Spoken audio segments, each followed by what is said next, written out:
So we are going to start with exploring mixtures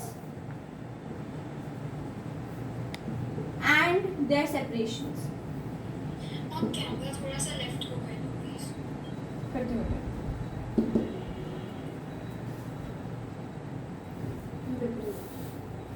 ठीक है, चलो ठीक है।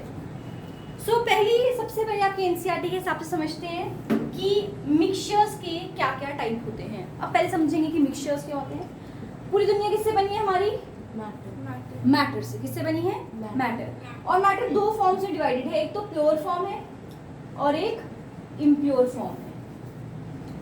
इम्प्योर का मतलब है ये एक से ज्यादा मटेरियल्स को, सब्सटेंसेस को देख रहा है, इसमें एक से ज्यादा सब्सटेंसेस प्रेजेंट होने वाले हैं। जैसे दाल और चावल को मिक्स कर दिया तो क्या बन गया? एक मिक्सचर बन गया। नमक और पानी को मिक्स कर दिया वो क्या बन गया? एक मिक्सचर बन गया। पानी और चीनी को मिक्स कर दिया क्या बन गया? मिक्सचर बन गया। क्लियर है? तो मिक्सचर्स जो है वो इम्प्योर होते हैं और मिक्सचर के हम लोग को अलग अलग टाइप्स समझने पड़ेंगे। अगर हम मिक्सचर्स को डिटेल में पढ़ें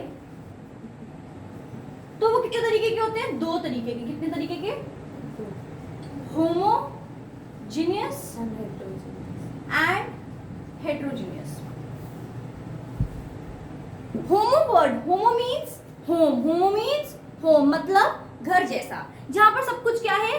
घर जैसा है। घर में क्या रहता है? सब कुछ इक्वल इक्वल रहता है, जितना आपको मिल रहा है उतना ही आपके भाई को मिल रहा है खाने को, है ना? तो homogeneous means when there is uniform, uniform मतलब इक्वल या फिर same composition throughout the mixture, uniform composition throughout the mixture. ठीक है, अब देखो एक एग्जांपल। ये था, क्या दिखने में है? ये दिखने में कैसा लग रहा है? पानी लग रहा है। ये देखने में पानी लग रहा है ना, बट ये पानी नहीं है, ये सॉल्ट इन वाटर है। ये क्या है? अब क्या ऐसा लग रहा है कि एक तरफ बहुत ज्यादा सॉल्ट और एक तरफ बहुत ज्यादा पानी है? इसका मतलब सारी जगह पे इक्वली सॉल्ट जो है वो डिस्ट्रीब्यूटेड रहेगा, डिस्ट्रीब्यूटेड रहेगा। अब ये एक एग्जांपल देखो, ये क्या है? कोक है। ये क्या है? कोल्ड ड्रिंक है आपकी। सॉफ्ट ड्रिंक्स आप पीते हो ना। अब मुझे बताओ, अगर मैं इसकी पहली सिप लूं और इसकी आखिरी सिप लूं तो क्या ऐसा टेस्ट फर्क आ जाएगा? पहले तो मुझे बहुत अच्छी लगी, फिर मैं कहूँगी अरे तो बहुत कड़वी हो गई है लास्ट तक जाती जाती। ऐसा होता है कि कोल्ड ड्रिंक में? क्या आपको कोल्ड ड्रिंक में कुछ अलग अलग दिख रहे हैं पार्टिकल्स की? यहाँ अलग पार्टिकल है, यहाँ कलर में डिफरेंस कुछ दिख रहा है कि एक जैसे दिख रहे हैं? इसका मतलब ये कैसा मिक्सचर हुआ? होमोजीनियस। तो होमोजीनियस मिक्सचर्स ऐसे मिक्सचर हैं जिनमें पार्टिकल्स जो है वो यूनिफॉर्मली डिवाइडेड है। सिंपल भाषा में समझू तो पहली सिप लूंगी या फिर आखिरी सिप तो मुझे टेस्ट बिल्कुल सेम आएगा। वो क्या है? यूनिफॉर्म कॉम्पोजिशन वाले मिक्सचर्स जिन्हें हम कहते हैं homogeneous mixtures. They are in one phase, single phase रहते हैं। सिंगल फेज, फेज का मतलब ये डिवाइडेड नहीं है।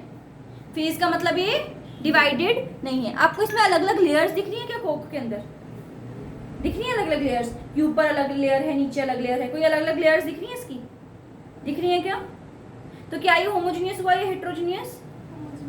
Homogeneous has uniform composition and is present in a single phase, and is present in a single phase. Particle जो है वो यूनिफॉर्मली डिस्ट्रीब्यूटेड रहते हैं इसके अंदर। ठीक है, अब बात करते हैं हेट्रोजीनियस मिक्सचर्स की। क्या इतनी स्पीड सबके लिए ठीक है कि मैं धीरे करूँ speed?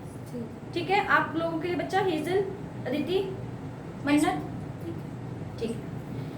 Heterogeneous mixtures, heterogeneous mixtures ऐसे मिक्सचर्स हैं जिनमें कैसी कॉम्पोजिशन होगी? Non uniform. कैसी कॉम्पोजिशन होगी? मतलब मुझे अलग अलग लेयर्स दिखेंगी भाई साहब, हमें वो एक जैसे नहीं दिखेंगे। मुझे साफ पता लगेगा कि पार्टिकल्स डिफरेंट हैं। मेरे को पहली सिप में अलग टेस्ट आएगा और आखिरी सिप में अलग चीजों का टेस्ट आने के चांसेस हैं। ठीक है, अब जैसे फॉर एग्जांपल ले लो, ये क्या है? Oil and water. देखो इसको, ये क्या है? Oil and water. इसमें दिख रहा है तुम्हें कि अगर मैं पहली सिप लूंगी तो बिल्कुल सेम टेस्ट, अगर आखिरी में भी सेम आएगा। पहली वाली में ऑयल ज्यादा आएगा मेरे को और लास्ट वाले में ना के बराबर आएगा। अच्छा, ये सिंगल फेज में है क्या? कितने फेज में? अभी ये 2 फेज सिस्टम में है। देखो पहली लेयर ऑयल की अलग है, इसमें पानी की लेयर अलग है, तो ये क्या है? Heterogeneous mixtures. ये क्या है? हेट्रोजीनियस मिक्सचर, क्योंकि यहाँ पे ऑयल जो है वो यूनिफॉर्मली डिस्ट्रीब्यूट नहीं हुआ पानी के अंदर और ये एक ही फेज में नहीं रहे। एक और एग्जांपल ले लेते हैं, ये देखो, ये क्या है? Sand and water. क्या तुम्हें ये बिल्कुल एक जैसा दिख रहा है? ध्यान से देखो, ये बिल्कुल एक जैसा दिख रहा है। अगर आप ध्यान से देखोगे सैंड एंड वाटर को, तो नीचे बहुत ज्यादा सैंड है, देखो नीचे बहुत ज्यादा सैंड होगी, और ऊपर कंपैरेटिवली क्लियरर सॉल्यूशन है, ऊपर कंपैरेटिवली क्लियरर सॉल्यूशन है। तो यानी कि ये यूनिफॉर्मली डिवाइडेड नहीं है। अगर मैं इसको ऐसे पानी को निकाल दूं, ऐसे करके देखूं, ऐसे करके देखो, देखो नीचे बहुत ज्यादा मिट्टी आएगी और ऊपर जो है वो क्लियर सॉल्यूशन दिखने लग जाएगा, क्योंकि पार्टिकल्स जो है कुछ टाइम बाद क्या कर गए हैं? सेटल डाउन कर चुके हैं। आई बात समझ? क्लियर है? कोई दिक्कत? पक्का से? तो ये यूनिफॉर्म हुआ, यूनिफॉर्म कंपोजिशन हुई या नॉन यूनिफॉर्म? सिंगल फेज में है कि डबल फेज में है? क्लियर है? तो ये हेट्रोजीनियस हुए, होमोजीनियस? क्लियर। तो आई होप इसमें कोई प्रॉब्लम ही नहीं है। हेट्रोजीनियस मिक्सचर्स क्या होते हैं और होमोजीनियस मिक्सचर्स क्या होते हैं? हेट्रोजीनियस वो होते हैं जिनमें नॉन यूनिफॉर्म कंपोजिशन रहती है, इसमें सिंगल फेज नहीं रहेगा, मोर देन वन फेज होगा। क्लियर है इतनी बात? हेलो, ठीक है। साथ साथ में यस या नो बोलते रहना। स्पीड बोल देना मैम जब आपकी तेज हो गई है, तो बोल देना मैम आपकी स्पीड बहुत तेज है, धीरे कर दो स्पीड। ठीक है? इतनी ठीक लग रही है ना सबको? स्पीड ठीक लग रही है? स्पीड इतनी? अब जैसे ये दो, देखो नमक वाला पानी, ये किस किस चीज से बनाया होगा मैंने? नमक वाला पानी नमक और पानी से। तो मैंने कैसे बनाया होगा नमक वाला पानी? पहले क्या लिया होगा? पानी लिया होगा, वाटर लिया होगा, उसके अंदर क्या डाला होगा? तो जो हम लोग जिस चीज के अंदर डिसॉल्व करते हैं, डिसॉल्व का मतलब वो यूनिफॉर्मली पूरी मिक्स हो गई है, तो हम डिसॉल्व वर्ड यूज कर रहे हैं। तो जिसमें मैं डाल रही हूँ वो क्या था? वाटर। वो क्या था? वाटर। और जो डाला वो मैंने क्या था? सॉल्ट। तो जिसमें डाल रही होती हूँ वो क्या होता है हमारे पास? सॉल्यूट, सॉल्वेंट, सॉल्वेंट होता है। क्या होता है? और जिसको डाल रही होती है वो क्या होता है? सॉल्यूट होता है। और मिलके ये क्या बना देते हैं? तो यानी कि अगर मुझे नमक वाला पानी बनाना था, एक सॉल्यूशन बनाना था नमक वाले पानी का, तो मैंने क्या लिया? एक सॉल्यूट लिया जो कि था नमक, प्लस एक सॉल्वेंट लिया जो कि था वाटर। तो solution is made up of solute plus solvent. Solute जो होता है वो यूजुअली कम क्वांटिटी में होता है और सॉल्वेंट में डाला जाता है। अब नमक वाले पानी में तो नमक ऑफ कोर्स मैंने कम रखा है, दिख ही रहा है मुझे, ठीक है? और वाटर जो है वो ज्यादा क्वांटिटी में, तो वो क्या बन गया? सॉल्वेंट बन गया। क्या बन गया? सॉल्वेंट बन गया। कई बार आपको इसको और डिटेल में अगर पढ़ाया जाए तो सॉल्वेंट के दो तरीके बताए जाएंगे, types, aqueous and non aqueous. Aqueous होता है जैसे वाटर जिसमें सॉल्वेंट रहने वाला होता है, लिक्विड जिसमें सॉल्वेंट रहता है, और नॉन एक्वस होता है जिसमें लिक्विड नहीं रहता, वाटर नहीं रहता, सॉल्वेंट। इसके एग्जांपल में सॉल्वेंट अगर ब्रोमीन गैस हो गई, ब्रोमीन हो गया, क्लोरीन होगी, तो हमारे पास क्या आ जाएगा? Non aqueous. और एक्वस होगा जो हमने वाटर को एज अ सॉल्वेंट ले रखा है। ठीक है? क्लियर है? कोई दिक्कत यहाँ तक? किसी को कोई दिक्कत है तो बताओ भाई। सॉल्यूट प्लस सॉल्वेंट वाली कहानी समझ आई? Yes ma'am. नेक्स्ट टाइम आती है हमारी कॉन्सेंट्रेशन। तो पिछली बार जब मैंने कॉन्सेंट्रेशन पढ़ाया था, किसका एग्जांपल दिया? देखते हैं किसको याद है। कॉन्सेंट्रेशन में किसका एग्जांपल दिया था? जल्दी जल्दी बताओ। घर पे क्या? पानी में चीनी और नमक, और याद है ऐसा कुछ पढ़ाया था मैंने? अदिति की पिटाई पक्की है अब इसके बाद, मन्नत की भी। हेजल तो बता ही नहीं रही है, दिखाई नहीं रही है शक्ल मुझे।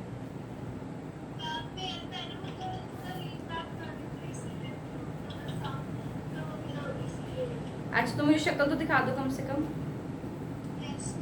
शक्ल तो दिखा दो मुझे पूरी, ठीक है?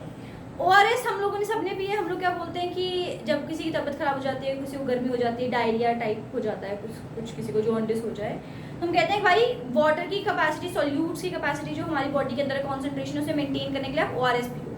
क्या पियो?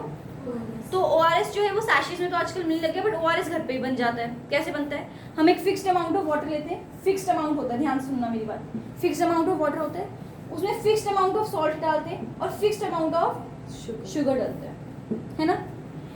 तो इसका मतलब अगर मैं शुगर बहुत ज्यादा कर दूं और सॉल्ट बहुत कम कर दूं तो मेरा ओआरएस ठीक बनेगा? या अगर मैं सॉल्ट बहुत ज्यादा कर दूं और शुगर भी बहुत ज्यादा कर दूं पर पानी कम रखूं तो क्या मेरा सही बनेगा ओआरएस? नहीं बनेगा। यानी कि मुझे सही अमाउंट ऑफ सोल्यूट चाहिए इन दी सॉल्वेंट। यही बात हुई ना, यही बात हुई ना कि मुझे सही अमाउंट ऑफ सोल्यूट, ये क्या है हमारे सॉल्यूट्स हैं, ये क्या है मेरा सॉल्वेंट है। इतना पता चल रहा है किसी को, सबको पता चल रहा है ना? मेरी स्पीड बहुत ज्यादा तो नहीं है, मैं बार बार पूछ रही हूँ। नहीं ठीक है, तो सॉल्ट और शुगर क्या है हमारे सॉल्यूट्स हैं। तो यानी कि सॉल्यूट की जो अमाउंट है वो क्या रहना चाहिए, मेंटेन रहना चाहिए, क्योंकि सॉल्यूट का अमाउंट इस टाइम पे बहुत बड़ा रोल प्ले कर रहा है। तो इस amount of solute in the given solution is known as concentration, is known as concentration. कोई दिक्कत यहाँ तक? कॉन्सेंट्रेशन का मतलब समझ आया? अमाउंट ऑफ बता रहे बच्चे, मैंने कितना सोल्यूट मतलब कितना नमक डाला अपने सॉल्यूशन में या सॉल्वेंट के अंदर या पानी में या फिर बने हुए सॉल्यूशन के अंदर, उसे हम लोग क्या कहते हैं, concentration. It is the amount of solute dissolved in the given amount of solvent or solution, in the given amount of solvent or solution। अब देखो ऑफ कोर्स कंसंट्रेशन बहुत मैटर कर रही है। किसी ने चाय बनानी है, अब उसने 10 चम्मच चीनी एक कप चाय में डाल दी तो कंसंट्रेशन खराब हो गई, प्रॉब्लम आ गई ना। तो यानी कि सही, और मम्मी क्या कहेगी मेरी चाय में सिर्फ 1 चम्मच चीनी डालना, तो 1 चम्मच क्या है चीनी, कंसंट्रेशन है उसकी। मैं कितना सोल्यूट डालती हूँ वो क्या है, मेरी कंसंट्रेशन है। आई बात समझ? कोई दिक्कत यहाँ तक? पक्का पक्का पक्का पक्का पक्का? आगे चल सकते हैं? चलो अब बात करते हैं, ये कंसंट्रेशन टर्म हम लोग की उसमें बहुत ज़्यादा यूज़ होती है, लैबोरेटरीज के अंदर यूज़ चाहिए, कॉस्मेटिक इंडस्ट्री में, फूड इंडस्ट्री में। अब इसको हम लोग को कैलकुलेट करना भी आना चाहिए, कंसंट्रेशन को कैलकुलेट करना भी आना चाहिए। समझ आ रही है बेटे? कितना अच्छे से मजा आ रहा है? अब देखते हैं बाबा। अब मैंने आपको पिछली बार भी एग्जांपल दिया था कि भुजिया खाओ, चिप्स खाओ, कुछ तो खाओ। चलो मैं एक भुजिया लेके आई तुम्हारे लिए, रुको। अब तुम कोई भी नमकीन का पैकेट ले लो, ड्राई मिल्क का पैकेट ले लो, विनेगर का बॉटल ले लो, कोई भी फूड आइटम ले लो इस टाइम पे आप, ठीक है। उसके ना ये फूड आइटम के बैक पे ना आपको ऐसे टेबल दिखता है सबको, ये सबके बना होता है टेबल। ये टेबल क्या बता रहा है, कॉन्सेंट्रेशन बता रहा है। क्या बता रहा है? ये बता रहा है कि 100 ग्राम अगर मैंने सॉल्वेंट लिया है तो उसके अंदर कितना ग्राम मेरे पास प्रोटीन है, कितने कार्बोहाइड्रेट्स हैं, कितने ग्राम टोटल शुगर्स हैं, कितने एडेड शुगर्स हैं, सैचुरेटेड फैट है, टोटल फैट है। ये सारों की क्या बता रहा है, कॉन्सेंट्रेशन। कि टोटल में से मेरे पास कितने % क्या चीज प्रेजेंट है। तो ये क्या बताया है उसने, कॉन्सेंट्रेशन टेबल बताया हुआ है। क्या बताया हुआ है आपको, कॉन्सेंट्रेशन टेबल। किसने बोला गिवन अमाउंट ऑफ सॉल्वेंट क्या है इसके पास, 100 ग्राम है, तो उसके अंदर ये सॉल्यूट्स रहने वाले हैं इतनी क्वांटिटी में, जिससे हमने बाद में क्या देखो निकाला है, कॉन्सेंट्रेशन निकाल ली है। बाद में हमने इसकी कॉन्सेंट्रेशन निकाल ली है। क्लियर है? ये कॉन्सेंट्रेशन का मतलब समझ आया। अब आप एक चीज देखो, हम कॉन्सेंट्रेशन को टाइप को समझने वाले हैं, थोड़ी सी स्पीड में करेंगे एक बार। 3 तरीके की टाइप्स होती हैं कॉन्सेंट्रेशन की। पहली समझते हैं, देखो जरा, इसमें सॉल्वेंट पर 100 ग्राम लिखा है, मतलब सॉल्वेंट किस चीज में गिवन है, ग्राम में, लीटर में, किस मिलीलीटर में, ग्राम। ग्राम का मतलब क्या होता है, मास की वॉल्यूम।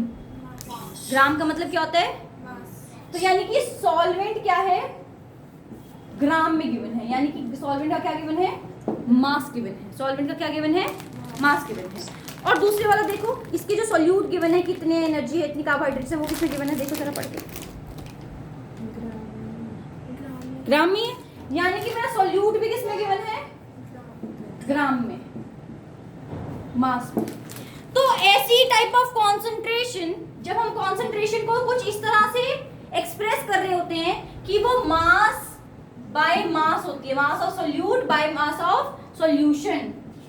यस, ठीक है। तो इसको हम लोग क्या बोलते हैं उस टाइम पे, mass by mass percentage, mass by mass percentage. Paper में कैलकुलेट करने का सबसे आसान तरीका ये है, पहचानने का सबसे आसान तरीका ये है कि तुम क्या करो, देख लो कि हमारे पास ऐसा यूनिट्स क्या लगे हैं। ग्राम लगे तो वो क्या है, मास पर मास परसेंटेज। अगर ग्राम बाय मिलीलीटर या ग्राम पर लीटर लिखा है तो मास बाय, अगर लीटर बाय लीटर लिखा है तो तीनों समझ आए। तो कॉन्सेंट्रेशन के 3 टाइप क्या हो गए, mass by mass, mass by volume and volume by volume. कोई दिक्कत?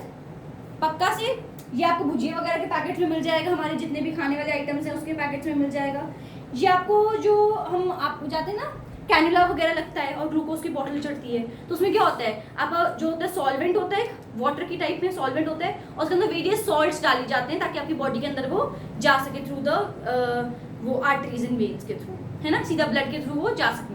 ऐसे ही होते हैं। तो उस केस में क्या होती है, मास पर यूनिट वॉल्यूम। हम कहते हैं इतनी वॉल्यूम के अंदर हमने इतने ग्राम डाले हुए हैं सॉल्ट्स।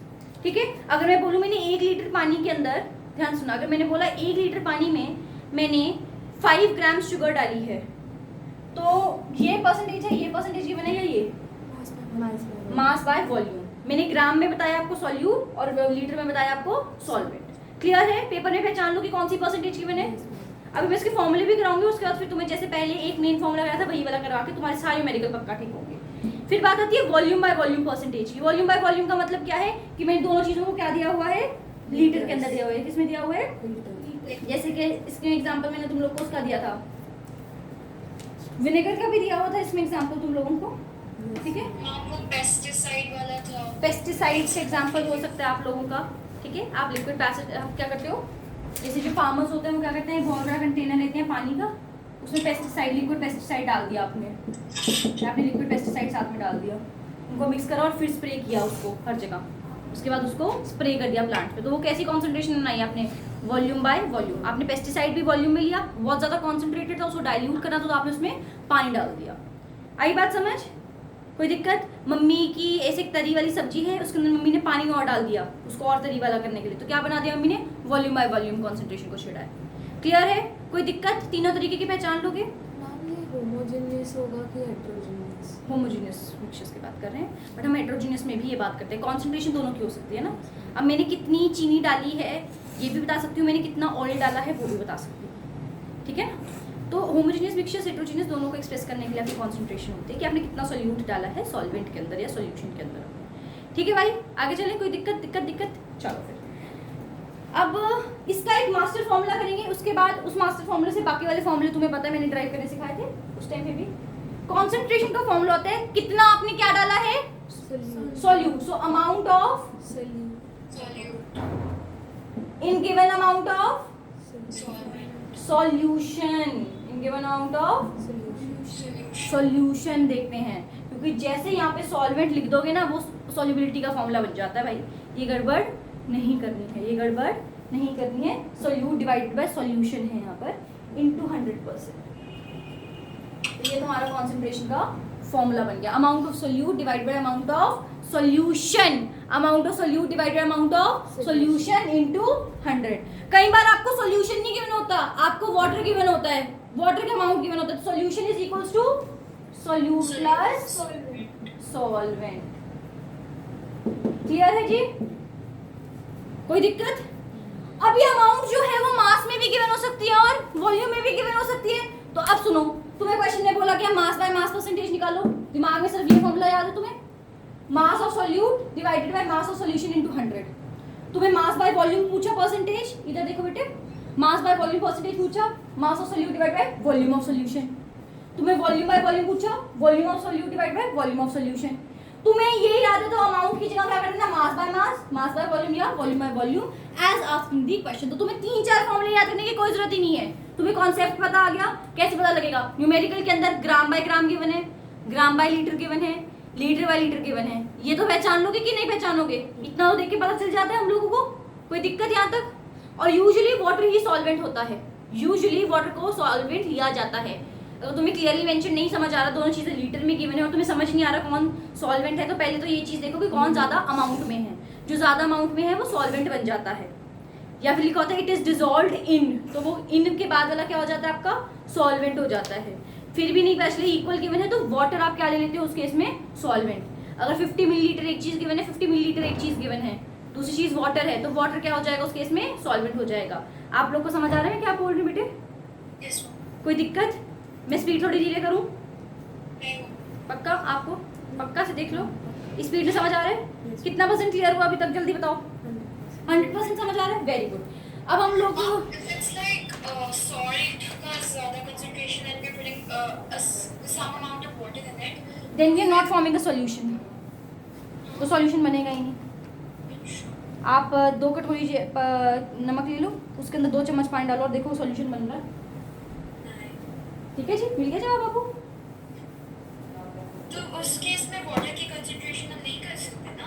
नहीं, उस केस में नहीं लेंगे, उस केस में नहीं लेंगे, बट ऐसा क्वेश्चन ही नहीं आएगा आपको। ठीक है बाबू। अच्छा, मैंने ना आप लोग को कुछ क्वेश्चंस भेजे थे, न्यूमेरिकल्स भेजे थे कंसंट्रेशन के पेपर, ये टेस्ट से पहले भी आपको भेजे थे, पूरी पीडीएफ थी, याद है? पीडीएफ करी हुई है, उसमें कुछ डाउट्स तो होंगे। तो मैं क्या कर रही हूँ, अभी रैंडमली अपनी मर्जी से कोई 2 क्वेश्चन या तो ले लेते हैं, या फिर आप मुझे वो 2 क्वेश्चन बता दो जो आप चाहते हो कि मैं लूँ जल्दी से। चलो पॉज एंड पॉन्डर वाले क्वेश्चंस कर लेते हैं। A common talcum powder contains 4% mass by mass zinc oxide. उसने कहा एक टैल्कम पाउडर है मेरे पास, टैल्कम पाउडर सॉल्वेंट होगा, सॉल्यूट होगा कि सॉल्यूशन होगा? पूरा पूरा एंड प्रोडक्ट है ना, एंड प्रोडक्ट हमेशा क्या होता है? सॉल्यूशन। क्या होता है? टैल्कम पाउडर में कोई चीज डाली हुई है ना, तो टैल्कम पाउडर तो फाइनली प्रिपेयर्ड वाली चीज है। मैं कहती इस सॉल्ट के अंदर मैंने ये सॉल्ट डाला है जिससे टैल्कम पाउडर बना है, तो फिर वो वाला सॉल्ट में हम लोग के चेंजेस देखने पड़ते हैं। तो टैल्कम पाउडर पूरा अपने आप में क्या है? सॉल्यूशन है। ठीक है, ये मैं सॉल्यूशन की दे दिया। उसने कहा कितने सॉल्यूशन है हमारे पास? 300 ग्राम अगर मेरे पास सॉल्यूशन होगा, उसने बोला 300 ग्राम अगर मेरे पास सॉल्यूशन होगा, वैसे मेरे पास 4% मास बाय मास क्या होता है? Zinc oxide. तो बताओ 300 ग्राम टैल्कम पाउडर में कितना मेरे पास होगा?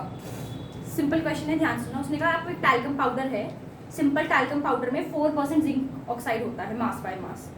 मतलब अगर 100 ग्राम के अंदर मैं लूँ तो 4 ग्राम मेरे पास जिंक ऑक्साइड रहता है। तो अगर 300 ग्राम होगा तो कितना होगा टैल्कम पाउडर में जिंक ऑक्साइड? देखो, हाँ वेरी गुड। अगर मैंने कहा कि 4% का मतलब क्या है? 100 ग्राम में टैल्कम पाउडर में कितना प्रेजेंट है? 100 ग्राम टैल्कम पाउडर में 4 ग्राम जिंक ऑक्साइड है। तो 1 ग्राम टैल्कम पाउडर में कितना होगा? 4/100। तो 300 ग्राम में कितना होगा? 4/100 इंटू 300, 0 से 0 कैंसिल हो जाएंगे, तो आ जाएगा आपका 12%। परसेंटेज की ग्राम? ग्राम आ जाएगा, 12 ग्राम आ जाएगा, 12 ग्राम होगा। 300 ग्राम में से 12 ग्राम मेरे पास क्या होगा? Zinc oxide. कोई मुश्किल लगा? आसान था, सिंपल मैथ्स थी कि percentage is always out of 100, percentage is always out of 100। चलो लिख लो अगर ये लिखना है तो।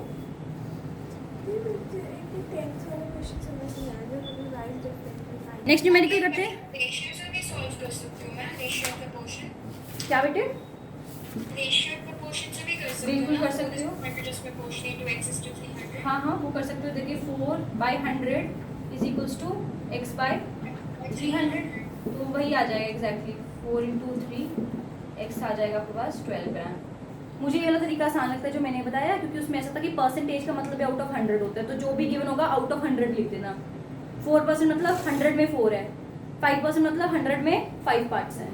ठीक है, तो आपको बाकी जितने में निकालना यूनिटरी मेथड से हो जाएगा। मैथ्स का है तो टॉपिक। ठीक है, समझ आ गया भाई कि स्पीड और तेज और धीरे कैसे करूँ? इतनी स्पीड डन पक्का से सबको online hazel.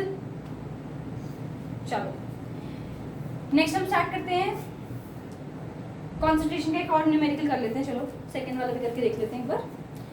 Your mother gives you a bottle of orange juice concentrate to mix with water and serve it to your visiting friends. ठीक है, she asks you to mix 2 tablespoons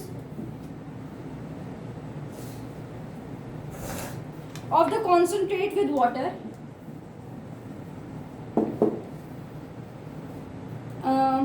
in a glass tumbler. If each tablespoon measures 1 tablespoon का कितना है हमारे पास? 15 milliliter, and we have to make 150 milliliter juice per person. तो आपको percentage निकालनी है ऑरेंज जूस की। इसकी निकालनी है, ऑरेंज जूस जो है उसकी निकालनी है। बहुत आसान है। 1 टेबलस्पून में कितना है हमारे पास? 15 मिलीलीटर। तो 2 में कितना होगा? 30 मिलीलीटर। 2 में कितना होगा? 30।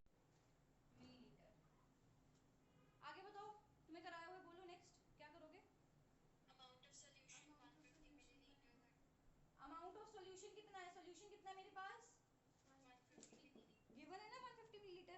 सॉल्यूट कितना मैंने डालना है बीच में?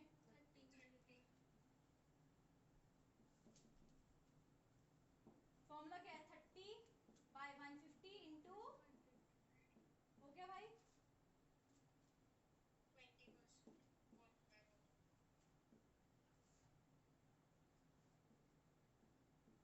20 आ जाएगा, 20% कॉन्सेंट्रेशन रहेगी। ठीक है जी, किसी कोई दिक्कत? पक्का समझ आ गया ये क्वेश्चन कैसे? आपको कुछ नहीं करना, सिर्फ सॉल्यूट और सॉल्वेंट पहचानने। इसके न्यूमेरिकल्स इतने आसान होते हैं ना, बस आपने अगर नहीं कर प्रैक्टिस करके देखना है। मैं आपको वो वीडियो भेजूंगी, आप वो वाली प्रैक्टिस करना है। ठीक है, नेक्स्ट बात करते हैं हमारी नेक्स्ट टर्म की, that is solubility. That is solubility. Speed से करते हैं थोड़ा सा।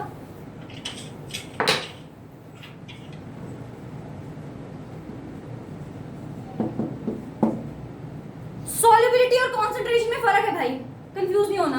सुनो, कॉन्सेंट्रेशन का मतलब है मैंने कितनी चीनी डाली है पानी में।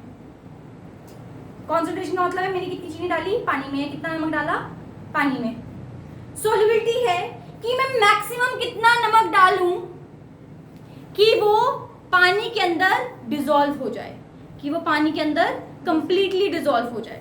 मतलब मैंने एक गिलास पानी लिया, मैंने 1 चम्मच चीनी डाला, दूसरा चम्मच चीनी डाला, डिसॉल्व हो रखा, तीसरा चम्मच चीनी डाला, चौथा चम्मच, 5वें चम्मच पे चीनी घुलनी बंद हो गई।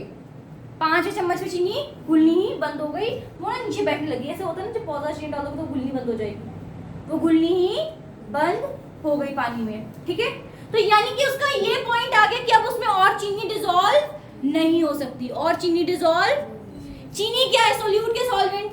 Solute. It is the maximum amount of solute. Solubility is the maximum amount of solute which can be dissolved in the given Amount of solution या solvent. आई बात समझ? कोई दिक्कत? Mom, 100 grams ना? हाँ, वो बता रही हूँ अभी। अब हम लोग को सॉल्वेंट की क्या करनी पड़ी? हाँ जी, Ma'am, at a particular temperature. हाँ वो मैं बता दूँ, दोनों चीज़ें, वो भी टेम्परेचर का जो सैचुरेशन वाला बताऊँ ना तब बताऊँ। इसके नोट्स मैं आपको दे दूँगी, मेरे पास ऑलरेडी बने हुए हैं इसके नोट्स। अब सॉल्वेंट अच्छे से समझना। सॉल्वेंट जो है, सोचो मैंने 2 बच्चे थे, मैंने ये पहले भी एग्जाम्पल दे रखा है। एक जो था वो क्लास में बैठा था और एक अपने घर के कमरे में बैठा था। दोनों ने क्या लिया? पानी का कुछ गिवन अमाउंट लिया। एक ने लिया 100 ग्राम, एक ने लिया 50 ग्राम। इसने कहा भाई मेरे तो सिर्फ 2 चम्मच चीनी डिसॉल्व हुए। उसने कहा नहीं भाई मेरे तो 5 चम्मच चीनी हो गए। तो इसकी, उसने कहा इसकी सॉल्युबिलिटी कितनी हो गई? 5 हो गई। इसकी सॉल्युबिलिटी कितनी हो गई? 2। दोनों लड़ने लग गए बैठ के। दोनों ने क्या कर दी? लड़ाई कर ली। वो कहता मैं ठीक कह रहा हूँ, मेरी चीनी घुलनी बंद हो गई। वो कहता मैं ठीक कह रहा हूँ, मेरी चीनी घुलनी बंद हो गई। फिर बाद में जब ये बात टीचर के पास आई तो टीचर को लगा यार कुछ तो गड़बड़ है। दोनों एक्सपेरिमेंट तो बिल्कुल सेम कर रहे हैं। दोनों ने क्या लिया? पानी लिया, क्लियर वाटर लिया। दोनों ने सेम क्या डाली? टाइप ऑफ शुगर डाली। तो एक की ज्यादा घुल रही है और एक की कम क्यों घुल रही है?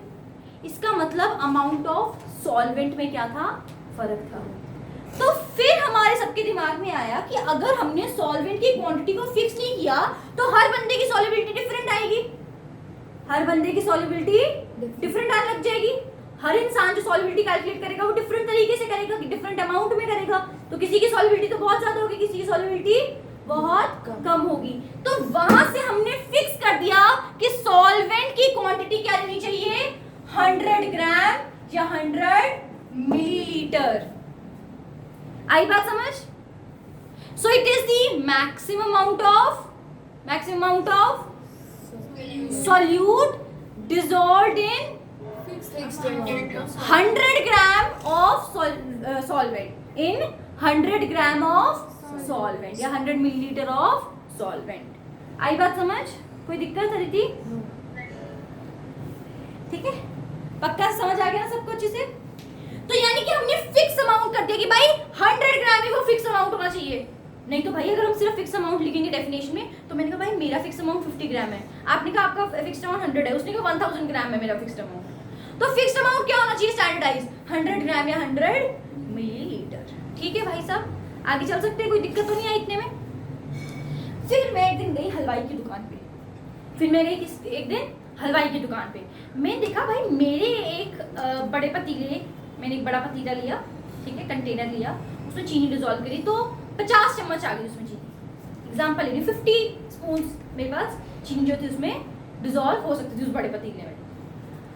बट जो हलवाई था जब वो चाशनी बना रहा था तो उसने क्या करा, उसी पानी के कंटेनर को क्या करा, गर्म करना शुरू कर दिया जिसमें चीनी थी।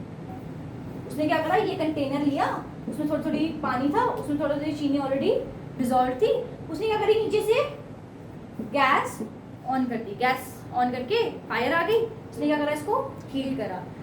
अब मैंने देखा कि वो हीट करते करते 50 से 51 वाला भी डिजोल्व हो गया, 52 वाला चम्मच भी डिजोल्व हो गया, 55 वाला चम्मच भी डिजोल्व हो गया। मैंने कहा ये क्या झोल है, मैंने कहा भाई ये क्या झोल है। मैंने तो एक पॉइंट पे ले आई ना कि जब और इसके अंदर सॉल्यूट डिसॉल्व ही नहीं होना था तो ये सॉल्यूट कैसे डिसॉल्व होने लग गया। मैंने क्या कर दिया, उसको हीट कर दिया है। मैंने क्या करा, उसको हीट कर दिया है। हीट करने से एग्जैक्टली क्या होगा, जो पार्टिकल थोड़े पास, मतलब गर्मियों के होते तुम दूर दूर बैठते हो तो उसको गर्मी लगी तो वो थोड़ा थोड़ा क्या हो गया, दूर हो गया, और जो थोड़ी थोड़ी स्पेस बनी उसमें फिर से चीनी आकर घुस गई, फिर से चीनी आकर। पहले क्या था मेरे पास ये पानी था, इसमें आके ये चीनी घुस गई थी और ये पूरा पैक में हो गई थी, ये पूरा पैक हो चुका था और अब और चीनी घुसने का जगह ही नहीं था। भाई वो गाड़ी थी छोटी वाली गाड़ी में और बंदे आ ही नहीं रहे थे, नहीं आ रहे थे ना बंदे। फिर हमने क्या करा, इसको क्या कर दिया, थोड़ा हीट कर दिया। क्या कर दिया, हीट करा। हीट करने से क्या हुआ, पार्टिकल्स ये वाले जो वाटर वाले थोड़े और दूर हो गए एक दूसरे से, थोड़ी वेपर फॉर्म की तरफ आने लग जाएंगे ना, थोड़े दूर दूर हो गए एक दूसरे से। इससे क्या हुआ कि मेरे पास जो चीनी मैंने और डाली वो भी इसमें डिसॉल्व होनी शुरू हो गई, उसमें वो चीनी भी डिसॉल्व होनी शुरू हो गई। तो यानी कि solubility changes with change in temperature. Temperature के साथ जब चेंज करोगे कुछ तो उसकी सॉल्युबिलिटी भी साथ साथ में चेंज हो जाएगी। तो सॉल्युबिलिटी क्या टेम्परेचर डिपेंडेंट हुई कि नहीं हुई? हुई। कॉन्सेंट्रेशन में ऐसा कुछ पड़ा था? कॉन्सेंट्रेशन का मतलब क्या था, 1 चम्मच डाल तो 50 चम्मच डाल तो 100 चम्मच डाल, उसको और किसी चीज से मतलब नहीं था। इसको मतलब है कि भाई वो कंप्लीटली डिसॉल्व होनी चाहिए, भाई वो कंप्लीटली डिसॉल्व होनी चाहिए। तो सॉल्युबिलिटी की डेफिनेशन क्या होगी, it is the maximum amount of in the 100 gram of solvent at a fixed temperature at a fixed temperature के हमें टेम्परेचर को क्या करा भाई, फिक्स कर दिया। क्योंकि भाई एक तो मेरा दोस्त हलवाई बन गया था और मैं बेचारी लैब में साइंटिस्ट थी, तो मेरे को गड़बड़ लग रही। मैंने कहा मैं पानी में घोल रही हूँ, वो हलवाई जी बनाई जा रहे हैं चाशनी जलेबियों के लिए। आई बात समझ? तो तुम्हें समझ आया कि जलेबी की चाशनी इतनी थिक क्यों होती है, क्योंकि उसमें गर्म कर करके उसमें क्या डाल दी जाती है, चीनी डालते जा रहे, तो वो सॉल्यूशन से हल्की किस फॉर्म में आने लग जाती है, सेमी सॉलिड सी फॉर्म के अंदर आने लग जाती है। ठीक है, वो बताती हूँ अभी, वो बताने लगी हूँ। ठीक है, अब वो पॉइंट जहां पर और सॉल्यूट डिसॉल्व नहीं हो सकता, ऐसा पॉइंट जहां पर और solute can not be dissolve, उस पॉइंट को हम लोग क्या बोलते हैं, सैचुरेशन पॉइंट। क्या बोलते हैं, सैचुरेशन पॉइंट। और ऐसे सॉल्यूशन को क्या बोलते हैं, सैचुरेटेड सॉल्यूशन। क्या बोलते हैं, सैचुरेटेड सॉल्यूशन। यानी कि अब मैं कुछ भी कर लूं, मैं कितने अच्छे से डांस करके पढ़ाऊंगी ना तो भी तुम लोग को समझ नहीं आएगा, क्योंकि तुमने क्या बोला, मैम हमारा मैक्सिमम लेवल अब आ चुका है, मैम हमारा मैक्सिमम लेवल अब आ चुका है, no more solute, no more information will get dissolve into our solvent. हमारा 100 ग्राम का बेचारा दिमाग है, इसमें और कुछ नहीं हो सकता है मैम डिसॉल्व। टेम्परेचर भी फिक्स्ड है, एसी की वही ठंडी हवा आ रही है। डन, कोई दिक्कत? फिर मैंने तुम्हारे घर पे क्या लगाया था पिछली बार, क्या किया था मैंने पिछली बार, बताओ पिछली बार कैसे तुम्हें पढ़ाना शुरू किया था? आपने कहा था कि सबको चांटा मारोगे। Very good. तो मैंने क्या करा, या तो तुम्हें चांटा मारो या फिर तुम्हारे घर पे फोन किया और तुम्हारे घर वालों तुम्हें क्या मारा, चांटा। क्या मारा, चांटा। चांटे से क्या रिलीज होती है, हीट। अब हीट हो गई ना रिलीज, अब तुम में सब कुछ वापस से डिसॉल्व होना शुरू हो जाएगा। क्या हो जाएगा, डिसॉल्व होना शुरू हो जाएगा और तुम एकदम सुपरमैन बन जाओगे और तुम्हें कह देंगे हम super saturated solutions. Super saturation मतलब कि एक थप्पड़ के डर से, एक थप्पड़ से तुमने क्या करा, तुम्हारे अमाउंट से ज्यादा तुमने डिसॉल्व कर लिया, तुम्हारे अमाउंट से ज्यादा तुमने डिसॉल्व कर लिया। चाहे बाद में वो ऐसे बाहर निकल जाए सब कुछ, चाहे कुछ एकदम से बाहर निकल जाए कोई बात नहीं, पर तुम एक बार तो सुपरमैन बन गए हो। एक टर्म आती है अनसैचुरेटेड सॉल्यूशंस। अनसैचुरेटेड सॉल्यूशंस वो है जिनमें अभी सॉल्यूट डिसॉल्व हो सकता है। मैंने एक गिलास पानी लिया, उसमें मैंने एक तरह चुटकी सा नमक डाला, तो अभी और नमक डाल सकते हो उसमें? Yes, ma'am. डाल सकते हैं ना अभी और नमक। अभी मैंने क्लास स्टार्ट ही करी है, एक टॉपिक पढ़ाया था, मतलब और टॉपिक तुम पढ़ सकते हो ना अभी। तो अभी क्या हो तुम? अनसैचुरेटेड हो। क्या हो तुम? वो पीक पे पहुंच के क्या बन जाते हो? सैचुरेटेड। क्या बन जाते हो? सैचुरेटेड। और फिर जब तुम्हें एक शाडा बढ़ता है तो तुम क्या बन जाते हो? Super saturated. डन? कोई दिक्कत नहीं आता? सैचुरेटेड हीटिंग के बाद होता है। हाँ जी बिल्कुल, उसके अलावा हो ही नहीं सकता, क्योंकि सैचुरेटेड तो तब होगा जब बिना हीटिंग के। सुपर सैचुरेटेड का मतलब अपनी कैपेसिटी से ज़्यादा आपने उसमें कोई सॉल्यूट जो है वो डिसॉल्व कर लिया है, तो जब आप उसको नॉर्मल टेम्परेचर पे लेकर आओगे तो क्रिस्टलाइजेशन की प्रोसेस हो जाएगी, वापस मेरे पास चीनी आने लग जाएगी।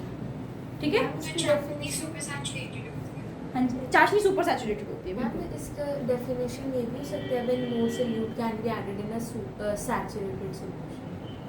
हाँ कह सकते हैं on increasing the temperature, but ये थोड़ी इनफॉर्मल हो जाती है, इसीलिए हम लोग एग्जैक्ट डेफिनेशन हम एग्जैक्ट थोड़ी करके चलते हैं। ठीक है बेटा? वैसे ठीक है, इसमें कोई गलत नहीं है। सुपर सैचुरेटेड का एग्जैक्ट मतलब ये होता है कि जब जितनी उसकी कैपेसिटी है उससे ज़्यादा अमाउंट आपने डाल दिया है, सच दैट कि जब उसको मैं नॉर्मल टेम्परेचर पे लेकर आऊँ, अभी तो हीटेड टेम्परेचर पे मैंने ये बात बोली, सच दैट जब मैं उसको नॉर्मल टेम्परेचर पे लेकर आऊँ तो उसमें वापस मेरे पास रीगेन होने लग जाए हमारा सॉल्यूट। जैसे मैंने चाशनी बनाई, मैंने बोला था जब तुमने क्या करा, तुम गरम गरम जलेबी लेके आए, फिर तुम्हारा मन भर गया, तुमने क्या करा, उसको थोड़ी देर बाहर रख दिया, 10-15 मिनट, आधा घंटा फ्रिज में रख दिया, तो तुम्हारे क्या होता है, उसके ऊपर वाइट वाइट चीनी जैसा हो जाता है, तो वो क्या हो जाता है, क्रिस्टलाइजेशन की प्रोसेस हो गई। सुपर सैचुरेटेड सॉल्यूशन चाशनी बनाई हुई थी, वापस चीनी की फॉर्म में बाहर आने लगी। क्लियर है सबको?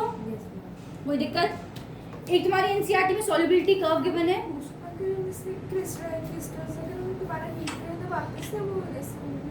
उसको पानी में डालो, उसको प्रॉपर हीट करो, तो जलेबी से वो सारी चीनी हट जाएगी और वो मिक्स हो जाएगी पानी के अंदर, मीठा मीठा पानी बन जाएगा। अच्छा, सॉल्युबिलिटी ग्राफ को एक बार समझ लेते हैं भाई। सॉल्युबिलिटी ग्राफ जो है कुछ नहीं है, आपका सॉल्युबिलिटी पर 100 ग्राम आप कौन से एक्सिस पे लेते हो? वाई एक्सिस पे, और एक्स एक्सिस पे क्या लेते हो? Temperature. Solubility curve, solubility curve बताता है हम लोग को कि सॉल्युबिलिटी पर 100 ग्राम ऑफ सॉल्वेंट के हिसाब से हम ले रहे हैं ना, डिवाइडेड बाय टेम्परेचर, कि टेम्परेचर के साथ साथ सॉल्युबिलिटी कैसे चेंज हो रही है किसी कंपाउंड की, वो हमें कौन बताता है? हमारा सॉल्युबिलिटी कर्व। कौन बताता है? हमारा सॉल्युबिलिटी कर्व। तो जैसे अगर हम लोग ऐसे बताएं तो हम लोग क्या कह सकते हैं कि टेम्परेचर के साथ साथ सॉल्युबिलिटी क्या हो रही है? इंक्रीज हो रही है, और एक पॉइंट पे आकर वो फिक्स हो रही है। ठीक है भाई? डन? समझ आया? किसी का सॉल्युबिलिटी कर्व ऐसा भी हो सकता है कि बिल्कुल धीरे धीरे इंक्रीज हो। ठीक है? अलग अलग सॉल्युबिलिटी कर्व होते हैं अलग अलग चीज़ों के। क्लियर है? कोई दिक्कत यहाँ तक? अब नेक्स्ट बात आती है सेपरेशन ऑफ होमोजीनियस मिक्सचर्स। अब भाई ये थोड़ा और स्पीड में करेंगे। ठीक है? यहाँ तक बेसिक सबको क्लियर हो गए? किसी को बेसिक्स में प्रॉब्लम है कोई? ये सारा बेसिक था तुम्हारा। सॉल्युबिलिटी कर्व का मतलब है कि हम ये हमें ये बता दिया कि जो सॉल्युबिलिटी है वो चेंज हो रही है पर 100 ग्राम के हिसाब से ले रहे हैं ना। सॉल्युबिलिटी जो है वो टेम्परेचर के साथ चेंज हो रही है, उसका क्या चेंज ऑफ पैटर्न है? वो एकदम से इंक्रीज करती है, वो ऐसे इंक्रीज कर रही है, वो ऐसे चल रही है, वो हम लोग को ग्राफ बताता है। ये सॉल्युबिलिटी कर्व बताता है कि सॉल्युबिलिटी किसी सब्सटेंस की टेम्परेचर के कॉरस्पॉन्डिंगली कैसे चेंज होने वाली है, क्या उसका पैटर्न ऑफ चेंज रहेगा। ठीक है? कि वो ज़्यादा सॉल्युबल हो रही है, बहुत कम सॉल्युबल हो रही है, उस पर। अच्छा, एक सॉल्युबिलिटी का ना मैंने तुम्हें एक चीज़ बताई थी, वो मैं भूल गई, फिर से एक बार रिवाइज करा देती हूँ। भाई मैंने चीनी क्या लिया था? Solid, liquid, gas. चीनी क्या होती है? सॉलिड। और पानी क्या होता है? तो सॉलिड एंड लिक्विड की अगर सॉल्युबिलिटी बढ़ानी होगी तो क्या करूंगी मैं? टेम्परेचर क्या करूंगी? टेम्परेचर इंक्रीज कर दूंगी। गैस के लिए फिर very good, very good, very good. फिर हमने बात करी गैस एंड लिक्विड्स की। मैंने कहा भाई मैं मार्केट से मैंने तुम लोग को भी लाई भी थी वैसे वो कोल्ड ड्रिंक, अदिति रह गई थी, ये वाली अदिति भी रह गई है। क्या हुआ बेटा? अच्छा सोचो सोचो, आसान है, टेस्ट तो मुश्किल नहीं है। अब हमारे दिमाग में ना एक चीज़ आई, मैंने क्या करा, मेरे घर पे कोई मेहमान आया हुआ था, मैंने एक फ्रीज़र से कोल्ड ड्रिंक की बोतल निकाली और एक अपने कार्टन में से बॉटल निकाली, दोनों बिल्कुल नई थी, पर एक गर्म कोक थी, एक ठंडी कोक थी। ठंडी वाली कोक जब मैंने पोर करके पिलाई तो वो ज़्यादा अच्छी लगी पीने में और उसमें ज़्यादा स्पिरिट लगी। कभी आज करके देखना, सारे लोग करके देखेंगे, मैंने वैसे तुम सबको कराया था, आप रह गए हो। पी थी कोक? झूठ। गर्म कोक कब पी? गरम नहीं पी थी। फिर गर्म भी पी। चलो ठीक है। जब आप ठंडी वाली कोक पीते हो ना उसमें एकदम से स्पिरिट होती है और वो पी नहीं जाती तेज तेज। आप कभी भी ट्राई करना ठंडी कोक को तेज तेज पीने की, वो आपसे पी नहीं जाएगी क्योंकि बहुत ज़्यादा स्पिरिट होती है, उसको ऐसा कुछ लगता है कि बहुत ज़्यादा तेज लग रही है गैस को, होता है कि नहीं? जबकि जो गर्म कोक होती है वो आराम से पी जाती है, उसको आप खोलो आराम से, अगर वो जितनी गर्म है वो उतनी आराम से पी जाएगी, उसका टेस्ट भी अच्छा नहीं आएगा तुम लोगों को। ऐसा होता है कि नहीं होता है? चिल्ड कोल्ड ड्रिंक पीने में ज़्यादा मज़ा क्यों आता है एज कम्पेयर टू गर्म वाली कोल्ड ड्रिंक? क्योंकि चिल्ड वाली कोल्ड ड्रिंक में टेम्परेचर क्या है? ज्यादा कम कम है।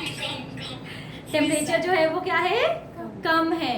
कम टेम्परेचर पे जब हम गैसेस की सॉल्युबिलिटी चेक करते हैं लिक्विड में तो वो ज्यादा हो जाती है। With increase in temperature solubility decreases whereas in decrease in temperature solubility increases। तो ठंडी वाली कोक के अंदर क्या होता है? कार्बन डाइऑक्साइड जो हमारी गैस है वो ज्यादा डिसॉल्व हुई है। ठंडे टेम्परेचर पे गैस जो है वो ज्यादा डिसॉल्व हुई होती है लिक्विड्स में, होती है कि नहीं? तुम बताओ, तुम्हें ज्यादा स्पिरिट नहीं लगती पीने में? जबकि गर्म वाली कोक में क्या होता है? कार्बन डाइऑक्साइड जो है वो कम डिसॉल्व हुई है, इसलिए पीने में भी अच्छी नहीं लग रही है। तो तुम्हें देखना है पेपर में कि वो तुमसे गैस इन लिक्विड वाली सॉल्युबिलिटी पूछ रहा है कि सॉलिड इन लिक्विड वाली सॉल्युबिलिटी पूछ रहा है। दोनों में एकदम जमीन और आसमान का फर्क है। ठीक है जी, चलो भाई अब थोड़ा सा स्पीड से और करते हैं। अब बात करते हैं भाई हमारी क्रिस्टलाइज। अब हम लोग कर रहे हैं methods of separation of homogeneous solid mixtures. And liquid में टेम्परेचर अगर ज़्यादा होगा तो सॉल्युबिलिटी भी ज़्यादा है। बिल्कुल, चाशनी देख लो। ठीक है, रियल लाइफ एग्जांपल से हमेशा याद रखना बच्चा। ठीक है, जो चीज़ आप लोग रियल लाइफ एग्जांपल से याद रखोगे ना वो कभी लाइफ में नहीं भूल सकते। अब तुम्हें चाटा नहीं भूलता है, क्यों नहीं भूलते? तुम्हें पता है कि चाटे से एकदम सैचुरेशन पॉइंट बढ़ जाता है ना? कैसे पढ़ने लग जाओगे? एक चाट और सब याद। ऐसे तो ना बचपन में याद नहीं हो रहा, फिर एक पढ़ा, फिर एकदम से याद हो गया, फिर मैंने कहा और नहीं रोना और मारूंगी, ऐसे होता है, फिर एकदम से याद हो जाता है। अरे कभी देखना, डांस जल्दी हो जाता है याद, नहीं होता अंडर प्रेशर नहीं कम तुम काम करना जानते, जल्दी याद हो जाता है ना। जब टेस्ट अगले दिन नहीं हो तो फिर याद हो जाता है। नहीं मैं बोलूँ बेटा कोई बात नहीं, अगले हफ्ते है, फिर कैसे ऐसे चल जाएगा। चलो भाई नेक्स्ट काम करते हैं हम लोग, क्रिस्टलाइजेशन। किसकी बात करेंगे? अब ध्यान से समझना जरा, हम लोग को क्या करना है? ये होमोजेनियस सॉल्यूशंस है, नमक चीनी इनटू वाटर, चीनी इनटू वाटर, होमोजेनियस सॉल्यूशंस थे। इन होमोजेनियस सॉल्यूशंस को मुझे क्या करना था? सेपरेट करना था। क्या करना था? सेपरेट। अब भाई ऐसा हुआ चीनी और पानी मिला तो दी, अब मम्मी के लिए चीनी वापस लेकर आ। ये कांड किया ना तेरे, ये जो एक्सपेरिमेंट के चक्कर में चीनी वापस चाहिए मुझे। मेरे को किस में डाली थी? अपनी चाय में डाली थी, चीनी खत्म हो गई तो चीनी बना के दे। तू क्या कहेगी? अभी बना के देती हूँ मम्मी चीनी, मैं अभी बनाऊंगी। कैसे बनाएंगे चीनी, समझे? तो how to separate homogeneous mixtures, ये समझते हैं। हमने क्या करा, ये क्रिस्टलाइजेशन की प्रोसेस बहुत आसान है। क्रिस्टलाइजेशन का मतलब क्या होता है? क्रिस्टल्स को फॉर्म करके दे देना। हमने क्या किया, इससे क्या होता है? प्यूरिफिकेशन भी हो जाती है चीजों की। एक तो क्या होता है कि हमारे पास सेपरेट आउट हो जाती है सॉल्वेंट और सोल्यूट जो होता है वो अलग अलग हो जाते हैं। एक तो ये प्लस पॉइंट हो जाता है और दूसरा वो प्यूरिफिकेशन भी हो जाती है। प्यूरिफिकेशन भी हो जाती है। अब इसको समझते हैं, प्यूरिफिकेशन वाली बात बाद में समझेंगे। क्रिस्टलाइजेशन का बेसिक मतलब समझते हैं।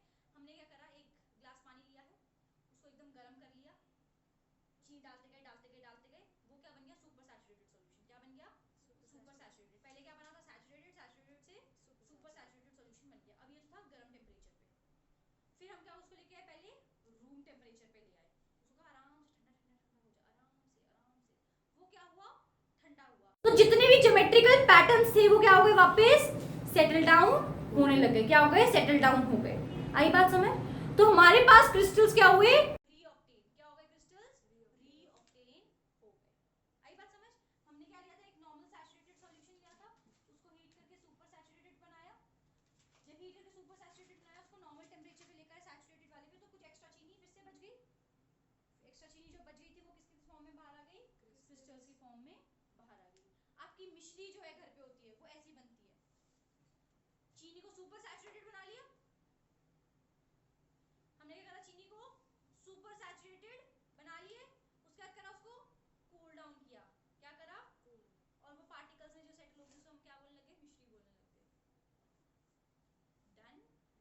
दिक्कत? एग्जैक्टली ऐसे नहीं बनती, उसमें और भी एलिमेंट्स होते हैं, बट मैं एक एग्जांपल दे रही हूँ कि अगर हमें घर पे बनानी हो तो कैसे करेंगे। जो हमने चीनी और पानी में से जो हीट किया तो हमने उसे रूम टेम्परेचर पे रखना है, बहुत ज़्यादा कोल्ड टेम्परेचर नहीं रख सकते। हाँ वो बताती हूँ, वो भी करवा रही हूँ, ठीक है, डन है। अब एक क्वेश्चन तुम्हारी बुक में भी है, तुमने इस ठंडे वाले जो एकदम गर्म वाला सुपर सैचुरेटेड सॉल्यूशन था, एक बच्चा थी मुदिता, मेरा नाम क्या है बताओ? मेरा नाम मुदिता है, ठीक है, और एक थी हमारे पास राम बाबा, एक थे हमारे पास राम बाबा, एक मुदिता बाबा एक राम बाबा थे। मुदिता बाबा ने क्या करा, जल्दी जल्दी मैं कहती मैंने घर जाके सोना है, मैंने क्या करा एकदम से जो सैचुरेटेड सॉल्यूशन था ना, सुपर सैचुरेटेड सॉल्यूशन, ये वाला जो सॉल्यूशन था हमारे पास, उसको एकदम से ठंडा कर दिया, उसको क्या आइस बाथ में जाते ऐसे गर्म और एकदम से फिर ठंडा।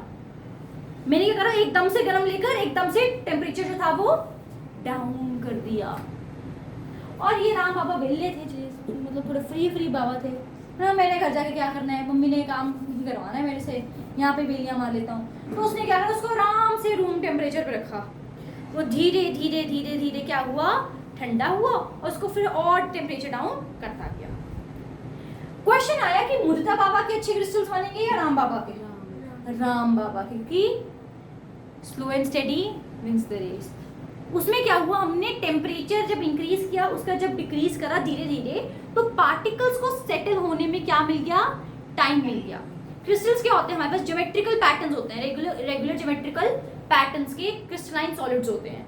तो वो जो पैटर्न था उनको सेटल डाउन होने में आराम से टाइम मिला, तो वो अच्छे से सेटल होकर क्रिस्टल्स बन गए। और एक जो था मुदिता बाबा ने अगर एकदम से ठंडा कर दिया उसको, तो क्रिस्टल्स को सेटल होने के लिए टाइम ही नहीं बना, तो बहुत छोटे छोटे छोटे क्रिस्टल्स आ गए, और बेटर हमारे पास जो थी प्रोडक्ट नहीं आया। इसके अंदर क्या हुआ, हमारे पास प्रोडक्ट ज़्यादा अच्छा है, क्योंकि क्रिस्टल्स भी बड़े बड़े हमारे पास ऑब्टेन हो गए। अब सीधी बात है, तुम मेकअप करवाने कहीं बाहर जाते हो, अब आंटी ने 5 मिनट में ऐसे ऐसे मेकअप कर दिया, वो वाला मेकअप सुंदर होगा या 2 घंटे लगा के जो मेकअप किया वो बढ़िया होगा? चांसेस तो 2 घंटे के ही ज़्यादा है ना। अब तेज वाले में पता चले कि गए दीपिका पादुकोण बनने थे, बन के वो नहीं था किरमाडा, तुम देखा है वो छोटा भीम देखते हो? देखा था छोटा भीम को भी, तो उसमें वो चुड़ैल सी नहीं आती, वो एक आती तो है यार, वो झाड़ू से के ऊपर बैठ के गंदी सी दिखती है, वो वाली चुड़ैल बना दी है। हाँ गंदे से कपड़े पहनती है, कपड़े भी नहीं अच्छे से हैं। देखो सारे मैंने कार्टून देखे, सीरियल भी सारे देखे तुम्हारे नाम ने, ठीक है। अब ये बात किसी और को नहीं पता चलनी चाहिए। हाँ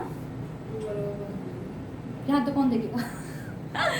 चलो आगे चले, चलो भाई। अब हमारी बात हो रही थी कि सिर्फ प्योरीफाई कैसे कर सकते हैं। हमने ना एक एक्सपेरिमेंट किया, तुम्हारी बुक के अंदर है, फटाफट समझाते हैं। हमने कॉपर सल्फेट, जो कि ब्लू कलर का होता है, कॉपर सल्फेट कौन से कलर का होता है, ब्लू कलर का, उसको हमने पानी में अच्छे से घोल दिया। उसके बाद हमने क्या करा, उसको हल्का सा हीट करती गई और घोलती गई, तो क्या बन गया, सुपर सैचुरेटेड सॉल्यूशन बन गया। क्या बन गया? फिर हमने उसको क्या करा, फिल्टर पेपर लगा, एक फनल लिया, ऐसे कि मेरा बीकर था, उस पर एक फनल लगाया। मेरी ड्राइंग को जय बाबा दी कहते ना, इतनी ही अच्छी कर सकती हूँ मैं, सॉरी बाबा।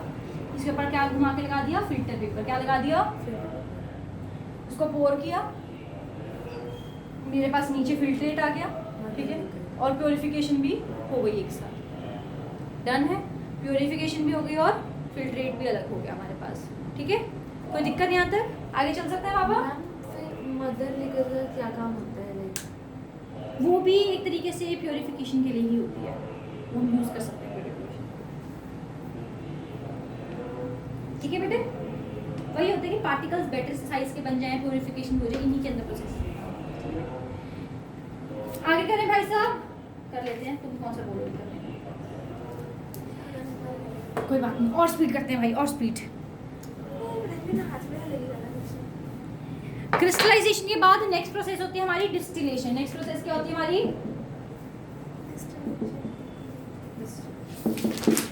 डिस्टिलेशन किनको सेपरेट करने के लिए होती है? देखो क्रिस्टलाइजेशन में ना एक प्रॉब्लम थी कि मेरे पास इवेपोरेट हो गया था सॉल्वेंट, तो मैं सॉल्वेंट और सोल्यूट जो है वो अलग अलग नहीं मिला था। अब मम्मी कहती है वो पानी भी गायब नहीं होना चाहिए, सुन लिया तूने? पानी भी चाहिए मुझे और चीनी भी चाहिए। तुमने क्या दी थी? सिर्फ उनको चीनी निकाल के दी थी क्रिस्टल से, सॉल्वेंट तो इवेपोरेट करा दिया था हमने।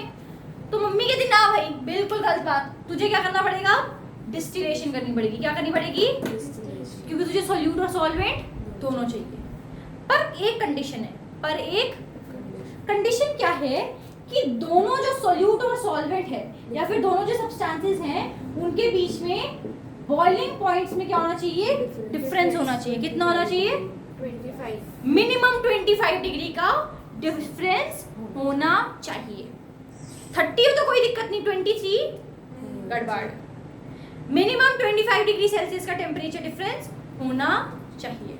क्लियर है? यानी सॉलिड लिक्विड में भी हो जाता है डिस्टिलेशन। हाँ होता है, सॉल्ट और वाटर का करवा लो, हो जाएगा। हम देखो मिक्सेबल लिक्विड्स कहते हैं कि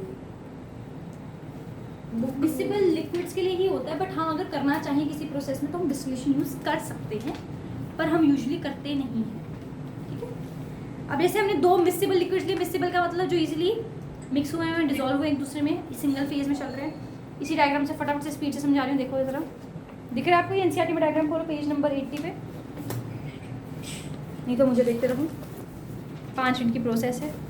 हमने क्या लिया, ये जो कोनिकल फ्लास्क थी वो लिया, यहाँ पे क्या था हमारा, ये डिस्टिलेशन फ्लास्क। क्या था हमारा ये डिस्टिलेशन फ्लास्क। इस डिस्टिलेशन फ्लास्क के अंदर हमने एसीटोन एंड वाटर डाल दिया। तुम अल्कोहल एंड वाटर भी डाल सकते हो, तुम कैसे भी ऐसे मिक्सेबल लिक्विड डाल सकते हो जिनमें 25 डिग्री सेल्सियस का क्या हो, डिफरेंस हो। तुमने वो सॉल्यूशन, तुमने सोचा क्या लिया, एसीटोन और वाटर ले लें, एसीटोन एंड वाटर लिया और उनको मिक्स करके इसमें डाल दिया डिस्टिलेशन फ्लास्क के अंदर। और क्या करा, इसको यहाँ से क्या कर दिया, बंद कर दिया ऊपर से। बंद क्यों किया, ताकि वेपर्स जो है वो बाहर ना चले जाए, ताकि वेपर्स बाहर ना चलें। और एक थर्मामीटर भी लगा दिया, एक थर्मामीटर भी लगा दिया। थर्मामीटर क्यों लगाया, ताकि टेम्परेचर मेंटेन रहे।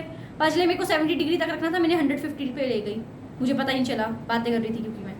तो टेम्परेचर मेंटेनेंस के लिए क्या चाहिए हम लोग को, थर्मामीटर। क्या चाहिए, पर अगर हमने टेम्परेचर बढ़ा दिया तो सॉल्युबिलिटी तो सॉल्युबिलिटी से ज़्यादा आपका टेम्परेचर अगर आपने बढ़ा दी तो क्या होगा कि आपका, जैसे सोचो ए और बी था, इसने 50 डिग्री पे जाना था, इसने 75 डिग्री पे जाना था। आपने 50 डिग्री या 55 डिग्री तक टेम्परेचर मेंटेन करके रखा तब तो ठीक है। अगर वो 80 पे पहुंच गया तो ये भी उड़ जाएगा, ये भी उड़ जाएगा, सेपरेशन होगी नहीं, दोनों चीज़ें वेपर बन के चली जाएंगी ना ऊपर। भाई मेरे को सिर्फ इसका टेम्परेचर मेंटेन रखना है, ऐसा टेम्परेचर मेंटेन रखना है कि ये वेपर बन ना पाए और ये सारा वेपर बन जाए, ये वेपर बन जाए और ये वेपर बन ही ना पाए, ऐसा टेम्परेचर मेंटेन करके रखना था। तो उसके लिए थर्मामीटर का होना बहुत जरूरी है, ताकि मुझे एग्जैक्ट टेम्परेचर पता चल जाए कि मुझे कब हीट कम कर देनी है, कब रुक जाने से एक्सपेरिमेंट के अंदर। बहुत आसान है। हमने एसीटोन एंड वाटर लिया था, इसमें हमने ऊपर उसको वेपर्स बाहर आने के लिए उसको बंद भी कर दिया था, ऊपर से थर्मामीटर टेम्परेचर मेंटेनेंस के लिए लगा दी। अब आप देखोगे इसके अंदर ये जो डिस्टिलेशन फ्लास्क है ये इससे जुड़ा हुआ है, इससे। ये क्या हमारा एक डिस्टिलेशन फ्लास्क है, क्या है हमारा, डिस्टिलेशन फ्लास्क नहीं कंडेंसर है। क्या है हमारा, ये क्या था हमारा डिस्टिलेशन फ्लास्क, इधर देखो बेटो, ये क्या है हमारा डिस्टिलेशन फ्लास्क, क्या है हमारा, डिस्टिलेशन जो कि हीट हो रहा है नीचे से, वायर गॉज लगा रखी, क्योंकि डायरेक्ट हीटिंग करेंगे तो प्रॉब्लम भी हो सकती है कोई, तो वायर गॉज लगा के हमने क्या करा, डिस्टिलेशन फ्लास्क के अंदर जो लिक्विड था मिक्सचर हो रखा, कौन से थे, एसीटोन एंड वाटर, उनको हमने क्या करा, हीट करा। और ये क्या था हमारा, कंडेंसर था। क्या था, कंडेंसर का मतलब होता है कंडेंस करना, यानी कि टेम्परेचर ठंडा प्रोवाइड कर देना। क्या करना, ठंडा टेम्परेचर प्रोवाइड करना। ऐसे होता है ना वाटर साइकिल के अंदर, चीज़ें क्या करती हैं, इवेपोरेट करती हैं, ऊपर जाके क्या होती है, कंडेंसेशन होती है। कंडेंसेशन का मतलब क्या होता है, टेम्परेचर डिक्रीज कर देना, टेम्परेचर डिक्रीज कर देना। अब देखो हमने इसके आसपास क्या रखी है, वाटर की सप्लाई रखी हुई है। क्या रखी हुई है, वाटर की सप्लाई रखी हुई है, रखी है कि नहीं, देखो कॉन्टिन्यूसली वाटर आ रहा है साइड पे। अभी वाटर क्या करेगा, टेम्परेचर को ठंडा कर रहा है, डिक्रीज कर रहा है टेम्परेचर को, तो ये वाटर कंडेंसर है। क्या है, वाटर कंडेंसर की जगह एयर कंडेंसर भी यूज़ कर सकते थे, तुम्हें बुक में तो शायद नहीं लिखा है, बट ये अगर आप बड़ी क्लास में जाओगे तो सिखाएंगे। आपका एयर कंडेंसर भी होता है, उसमें क्या होता है, कॉन्टिन्यूसली ठंडी हवा पास कर रहे होते हैं उसके आसपास। इफेक्टिव कौन सा होता है, वाटर या एयर कंडेंसर? वाटर और एयर दोनों अपने आप में इफेक्टिव ही होते हैं, बस ये होता है वाटर में थोड़ा झंझट ज़्यादा है, पाइप्स वगैरह लगाने का झंझट ज़्यादा हो जाता है, बस और कुछ नहीं है। मैम उससे अगर हम इसे इवेपोरेट कर रहे हैं तो जो वाटर है वो तो इवेपोरेट हो गया, लेकिन जो एसीटोन है वो यहाँ पे घिसना है, तो नीचे नहीं रहना चाहिए। सुनो, ये मैं गंदी सी ड्राइंग सुना रही हूँ, कभी ऐसी ड्राइंग नहीं बनानी पेपर में, इतनी गंदी। ये ऐसे था, शिव ऐसे से दिखा ना यार, ये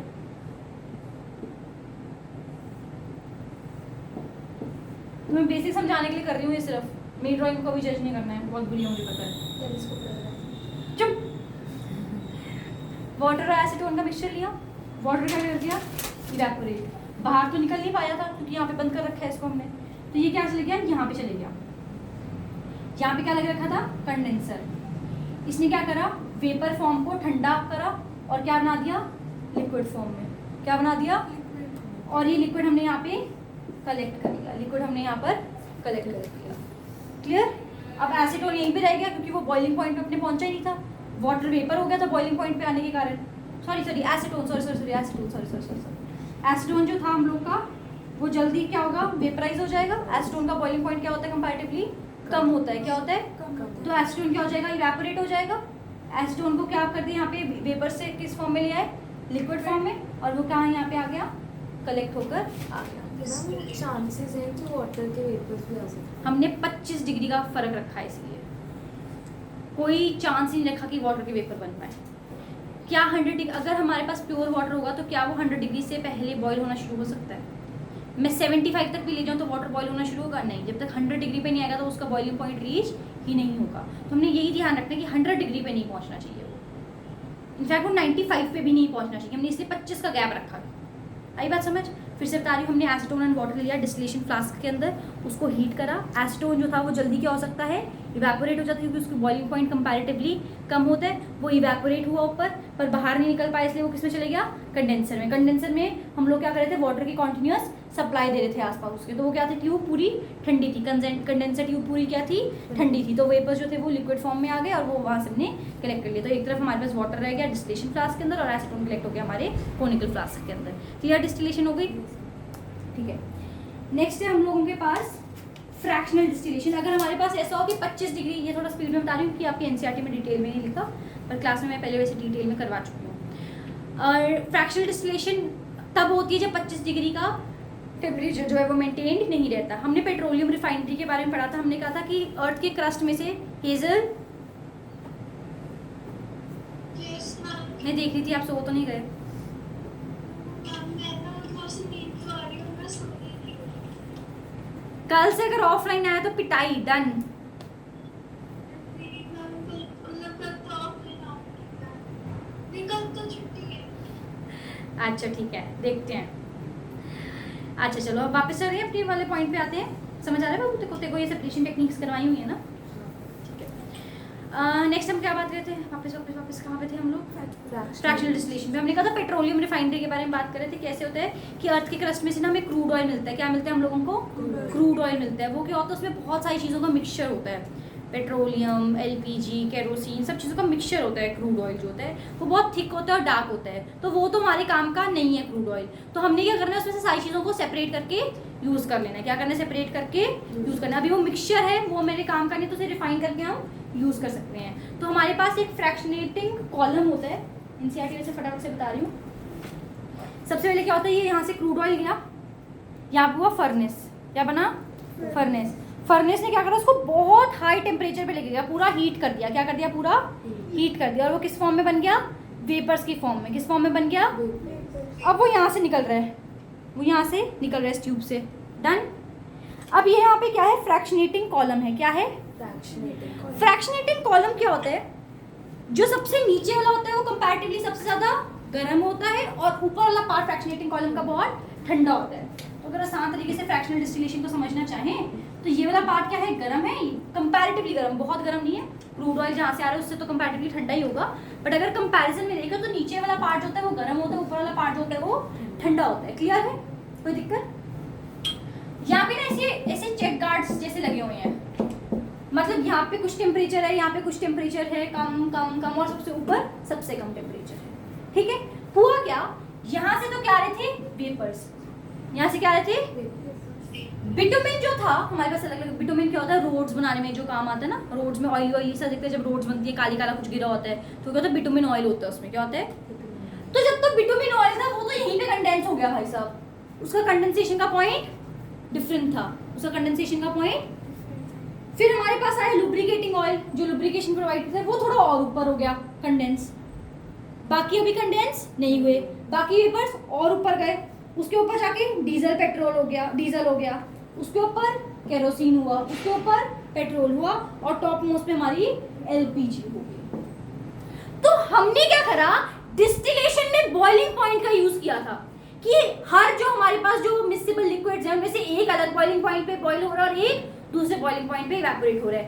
बट इसमें हमने कंडेंसेशन का पॉइंट देखा है, इसमें हम देखेंगे किस पॉइंट पे वो ठंडा हो रहा है। बॉयल तो लगभग वो आसपास के टेम्परेचर पे, अगर कोई 50 पे हो रहा था तो दूसरा 55 पे हो रहा था, ज्यादा डिफरेंस नहीं था, इसलिए तो हमने फ्रैक्शनल डिस्टिलेशन यूज की थी।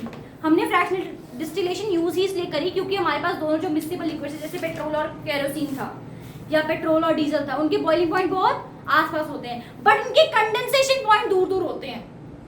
तो हमने क्या करा, इस फ्रैक्शनेटिंग कॉलम के अंदर नीचे और ऊपर तक के टेम्परेचर को रेंजेस में डाल दिया। क्या डाल दिया, रेंजेस में डाल दिया कि हर कोई अपनी अपनी अलग अलग रेंज पे क्या होगा, कंडेंस होगा और मेरे पास अलग अलग सेपरेट आउट हो जाएगा। तो ये था फ्रैक्शनल डिस्टिलेशन। ये क्या था, फ्रैक्शनल डिस्टिलेशन। नेक्स्ट है हमारे पास पेपर क्रोमैटोग्राफी। नेक्स्ट क्या है हमारे पास, पेपर क्रोमैटोग्राफी। अब देखो ये दोनों जो थे वो हमारे पास ऐसी चीजों के लिए थे जो बॉइलिंग पॉइंट में डिफरेंस रखती हैं, बॉइलिंग पॉइंट में डिफरेंस नहीं रखती हैं, या सॉलिड एंड लिक्विड्स हैं, इन सब की डिफरेंस हम लोगों ने सेपरेशन सीखी। Last technique to separate homogeneous mixture is paper chromatography. Paper chromatography जो है वो किस चीज को सेपरेट करती है, कलर्ड चीजों को। किसको सेपरेट करती है, कलर्ड चीजों को। जैसे कि आपने स्पिनच के लीव्स लिए रिसर्च के लिए और आपको पता लगाना था कि इसमें कौन से पिगमेंट्स हैं।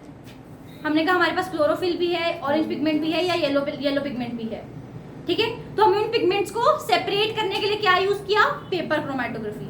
हमने एक एग्जांपल लिया था कि जो हमारी ब्लैक इंक होती है उसको आप एक स्केच पेन की ब्लैक आज करके देखना, ब्लैक इंक ऐसे जोरों से स्केच पेन ऐसे रब करना और उसके ऊपर एक ड्रॉप पानी डाल देना और थोड़ा फैलाना उसको, तो वो रेंज ऑफ कलर्स शो करता है। क्या शो करता है, रेंज ऑफ कलर्स शो करता है, बहुत सारे कलर्स शो करता है। मैम जैसे स्पिनच है, अगर हम उसे मतलब पेपर क्रोमैटोग्राफी जैसे इसी प्रोसेस से अगर करें तो मैम हमें क्रोमोप्लास्ट, क्लोरोप्लास्ट और ल्यूकोप्लास्ट भी दिखेंगे? नहीं, हमें सिर्फ पिगमेंट्स दिखेंगे उसके, इतना माइक्रोस्कोपिक नहीं, हमें सिर्फ कलर दिख रहे हैं उसके।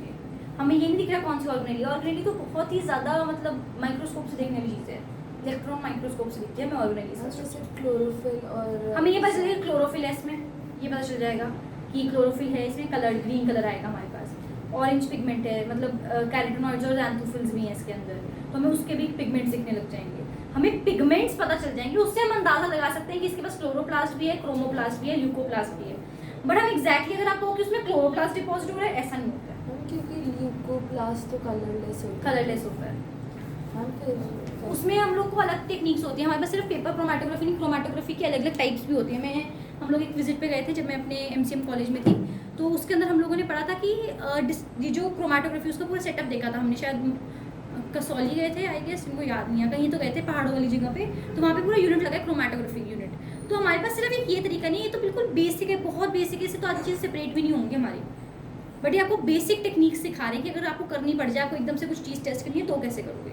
अब जैसे ये जो पेपर क्रोमैटोग्राफी है, ये पता लगा सकते हैं कि आपकी जो भी फूड प्रोडक्ट है उसमें कितनी फूड कलरिंग्स है, क्या वो एक्चुअल में रियल है या फूड कलरिंग है। हम कहते हैं ना बहुत सारे खाने के अंदर वो एक्चुअल कलर होता ही नहीं है खाने का, वो तो फूड कलरिंग डाल रखी है, उनने केमिकल्स यूज कर सकते हैं। तो उस चीज़ को टेस्ट कौन करेगा, ये क्रोमैटोग्राफी की टेक्निक। आपने चेक करना है कि कोई मेडिसिन के अंदर कलर्स तो नहीं डाल रखे हैं, कोई ऐसी हार्मफुल चीज़ें तो नहीं है उसके अंदर, तो कौन चेक करेगा, क्रोमैटोग्राफी चेक कर लेगा। तो मेडिसिन हो गए, सिरप्स हो गए, आपके कोई टेस्ट के अंदर एकदम से आपको एक बच्चा आया आपके पास, आप एक टीचर हो, आपके पास आया कि मैम आपने ना ये गलत पढ़ा दिया, आपने कहा था कि ग्रीन जो लीव्स होते हैं उनमें क्या होता है, क्लोरोफिल होता है, फिर आप कह रहे हो कि उसके अंदर ऑरेंज और येलो पिगमेंट्स भी होते हैं, पर वो दिख क्यों नहीं रहे फिर मेरे को। तो हमने क्या बोला, बेटा तू पेपर क्रोमैटोग्राफी करते हैं, उससे पता लगाते हैं, देख तीनों कलर्स आएंगे इसके अंदर, तो तुझे पता चलेगा कि तीनों कलर्स में प्रेजेंट है, तभी वो आए। आई बात समझ, पक्का समझ आ रहा है ना? देख लो मुश्किल लग रहा है तो बताओ। सर हम पेपर क्रोमैटोग्राफी करने के लिए हमें कोई एक स्पेसिफिक पेपर लेना पड़ेगा ना उसको? हाँ, मैं आपको बता रही हूँ कैसे होता है। डन, यहाँ तक समझ आ गई बेटे? ठीक है, एक्सपेरिमेंट हमने स्कूल में किया था।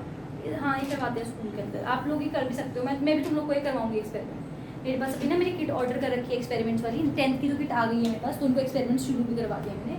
बट 9th की जो किट है अभी नेक्स्ट वीक आई, वो केरला वाली साइड से आती है किट, क्योंकि उसमें वो सारे केमिकल्स होते हैं, आपका फिल्टर पेपर से लेकर हम ये सारा क्रिस्टलाइजेशन वाला करके देखेंगे खुद से।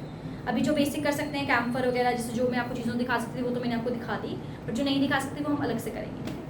चलो वही पेपर क्रोमेटोग्राफी फटाफट से करते हैं, टाइम भी हमारे पास कम है। कितना टाइम है हमारे पास? ठीक 15 मिनट। 15 मिनट के अंदर हमने सब कुछ कवर करना है, जल्दी जल्दी सीखो। पेपर क्रोमेटोग्राफी कैसे होगी? हम लोग एक 3 सेंटीमीटर थिक पेपर लेंगे। कौन सा मैम? मैं गिफ्ट रैपिंग वाला पेपर ले लूँ? नहीं नहीं बेटा, आपको कौन सा लेना है? Chromatographic paper. कौन सा? Chromatographic paper. कौन सा पेपर मैम? नहीं है, कोई बात नहीं बेटा, फिल्टर पेपर यूज कर लो, सिंपल। जब का वो फनल के अंदर लगाने वाला फिल्टर पेपर आता है ना गोल, वो फिल्टर पेपर भी यूज कर सकते हो, ठीक है। 3 सेंटीमीटर थिक होना चाहिए। आपने क्या किया? 3 सेंटीमीटर थिक वाले पेपर के ऊपर यहाँ पे 2 सेंटीमीटर पे एक पेंसिल से लाइन बना दी। क्या करिए? 2 सेंटीमीटर पे एक पेंसिल से लाइन बना दी। पेन से क्यों नहीं बनाई? क्योंकि वो इंक इंक फैल जाती, हमारा प्रॉब्लम आ जाता। मैम पर अगर पेन से बनाते तो विजिबली मतलब ज़्यादा विजिबल होते कलर्स, पेन के कलर्स मार्कर और पेन। बताती हूँ क्यों। हमने पेंसिल से एक लाइन बना ली, एक सिर्फ इसके लिए कि ये मार्क है हमारा कि यहाँ तक हमने रखा है। इसके सेंटर में एक ब्लैक इंक से डॉट लगाया है, ठीक है। अब इंक क्यों यूज करी, समझ आया पहले? क्योंकि वो इसके साथ क्या कर जाती है? हिंडर कर जाती है इसके एक्सपेरिमेंट के साथ। हमें समझ नहीं आता कि ये इंक फैल रही है, ये हो रहा है, किसका क्या हो रहा है, समझ ही नहीं आता। आई बात समझ? हमने एक पेंसिल से लाइन बनाई ताकि हमें मार्क मिल जाए कि यहाँ पर हमने स्टार्ट किया था, और यहाँ पे ब्लैक इंक लगा दी। मैम हमारे टीचर ने हमें ये बताया था कि डॉट से हमें ज़्यादा विजिबल मतलब रिजल्ट ज़्यादा नहीं मिलता, तो हमें मैम ने पूरा लाइन में मार्कर कर। आपकी एनसीईआरटी में ना यही वाला एक्सपेरिमेंट है। आप लाइन वाला भी कर सकते हो, बट अगर आप मोटा डॉट बनाओगे तो आपको क्लियरली विजिबल होता है। मैंने खुद करा हुआ है, ये आपको विजिबल होता है। बट हाँ, कई बार के टीचर्स आपको ऐसे कहते हैं कि सिर्फ लाइन ही बना दो, तो वो भी ठीक है, अलग अलग तरीके हैं, बट आपको एम वही रहता है। दोनों तरीके ठीक है। विजिबल तो रिजल्ट्स फिर उसमें भी होते उसमें भी होते हैं, इसमें भी होता है, दोनों में होता है। बट अगर आप डॉट ऐसे लगा दोगे फिर कौन सा विजिबल रिजल्ट आएगा? तो आपको इतना बड़ा लगाना है डॉट, और ये भी नहीं कि पेपर से बाहर जा रहा है, वो फैल ही गया पूरा का पूरा। तो आपने ब्लैक स्केच पेन से, मार्कर से, पेन से, इंक से क्या करा? इसको मार्क कर दिया और इसको पानी के अंदर रख दिया। पानी के अंदर इतना रख दो, पानी में हैं। कितना? कितना? इस पॉइंट से नीचे होना चाहिए पानी का लेवल, काफी इस पॉइंट से नीचे होना चाहिए। अब हमारे पेपर के अंदर क्या होते हैं? स्पेसेस होते हैं। पेपर के अंदर क्या होती हैं? स्पेसेस होती हैं। अब पोर्स होते हैं, उन पोर्स या उन स्पेसेस के थ्रू क्या कर जाएगा? मेरा वाटर ऊपर मूव कर जाएगा। क्या करेगा? वाटर ऊपर मूव कर जाएगा। इसी मूवमेंट ऑफ वाटर को हम लोग बोलते हैं कैपिलरी एक्शन। क्या बोल देते हैं? Capillary action. Capillary action. Simply, it is the movement of water. Upward movement of water through the pores of the paper या through the spaces of the paper. तो वो अपवर्ड वाटर अपने आप move कर रहा है, उसको हमने क्या बोला? कैपिलरी एक्शन बोल दिया। क्या बोलते हैं? Capillary action. इसकी एग्जैक्ट डेफिनेशंस मैं आपको भेजूंगी, आपको नोट्स में से वो वाली आपको करनी है, ये आपको समझने के लिए बेटा, ठीक है। कॉन्सेप्ट समझ आ गया ना? अब क्या करेगा? पानी ऊपर ऊपर ऊपर ऊपर मूव करेगा। और ब्लैक इंक क्या है? It is a mixture of many other colours. Black ink जो है वो बहुत सारे मिक्सचर्स की क्या है? कलर्स की क्या है? मिक्सचर है। तो क्या करेंगे? हर कलर जो है वो अलग तरीके से क्या करता है? डिसॉल्व करता है वाटर में। अलग स्पीड पे क्या करता है? डिसॉल्व करता है। हर कलर मैंने क्या बोला? अलग स्पीड पे डिसॉल्व करता है वाटर के अंदर। तो कलर्स डिसॉल्व करेंगे, जो कलर सबसे ज्यादा डिसॉल्व करेगा वो सबसे ऊपर आ जाएगा, उससे नीचे वो आएगा जो थोड़ा कम डिसॉल्व किया। स्पीड जिसकी धीरे थी चलने की, धीरे धीरे धीरे, और ये सबसे धीरे वाला होगा। सबसे नीचे होगा वो सबसे कम डिसॉल्व हो पा रहा था पानी के अंदर, इसलिए वो सबसे धीरे स्पीड से मूव करा। कोई दिक्कत? चले आगे। नेक्स्ट है हम लोग का, ये हमने होमोजेनियस मिक्सचर्स को सेपरेट कर लिया है। आई होप सबको क्लियर है। Sublimation भी तो homogeneous camphor।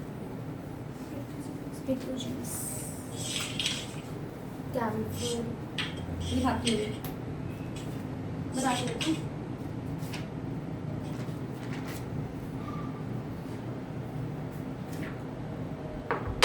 बताती हूँ। Separation of heterogeneous substances. पहला है हम लोगों का separation of to immiscible liquid. सबसे पहले क्या करेंगे? Separation of to immiscible. Immiscible कौन है? जो इजीली मिक्स नहीं हुए, जो मिक्स ही नहीं हो रहे। बहुत आसान है, जैसे कि ये ऑयल एंड वाटर, जैसे कि ये मैं कितना ही इनको डिसॉल्व कर लूँ, कितना ही कर लूँ, ये डिसॉल्व नहीं होंगे। ऑयल की लेयर हमेशा ऊपर आएगी और पानी की लेयर हमेशा नीचे रहेगी। तो ये क्या है? इमिसिबल लिक्विड है। क्या है? इमिसिबल लिक्विड्स है, क्योंकि इनकी लेयर सेपरेटेड ही रहेंगी। इनको मैं कितनी ही कोशिश कर लूँ ये सेपरेट आउट मैम अगर ही ऑयल रहेंगे। डेंसिटी वाटर की इक्वल होती तब तो तब तो वो मिक्स ही कर देता। अब ऐसा होता क्यों है, ध्यान सुनना। मैंने ग्लास लिया, उसमें ऊपर ऑयल था। एक मिनट बेटे मैं कर लूँ, फिर उसके बाद पूछती हूँ, 1 सेकंड बस, ठीक है। ऑयल जो था वो ऊपर था और वाटर जो था वो नीचे था, इसीलिए वो मिक्स ही नहीं हो रहे थे। ये मिक्स क्यों नहीं होते? क्योंकि इनमें कोई डेंसिटी डिफरेंस बहुत ज़्यादा है। Due to difference in densities हमारे पास ये प्रॉब्लम रहती है कि इमिसिबल बन जाते हैं। अब होता क्या एग्जैक्टली, ऑयल की डेंसिटी क्या होती है? कंपैरेटिवली कम होती है। वाटर की डेंसिटी क्या होती है? ज़्यादा होती है। ऑयल की डेंसिटी जो होती है वो लेसर होती है और वाटर की डेंसिटी क्या होती है? ज़्यादा होती है। इसलिए ऑयल जो है वो फ्लोट करने लग जाता है वाटर के ऊपर। ऑयल जो है वो वाटर के ऊपर फ्लोट करने लग जाता है। अब एग्जैक्टली सेम हम लोग इसी चीज को हम लोग यहाँ यूज कर रहे हैं फॉर सेपरेशन। इसकी यही प्रॉपर्टी डेंसिटी डिफरेंस की हम यूज कर रहे हैं फॉर सेपरेशन।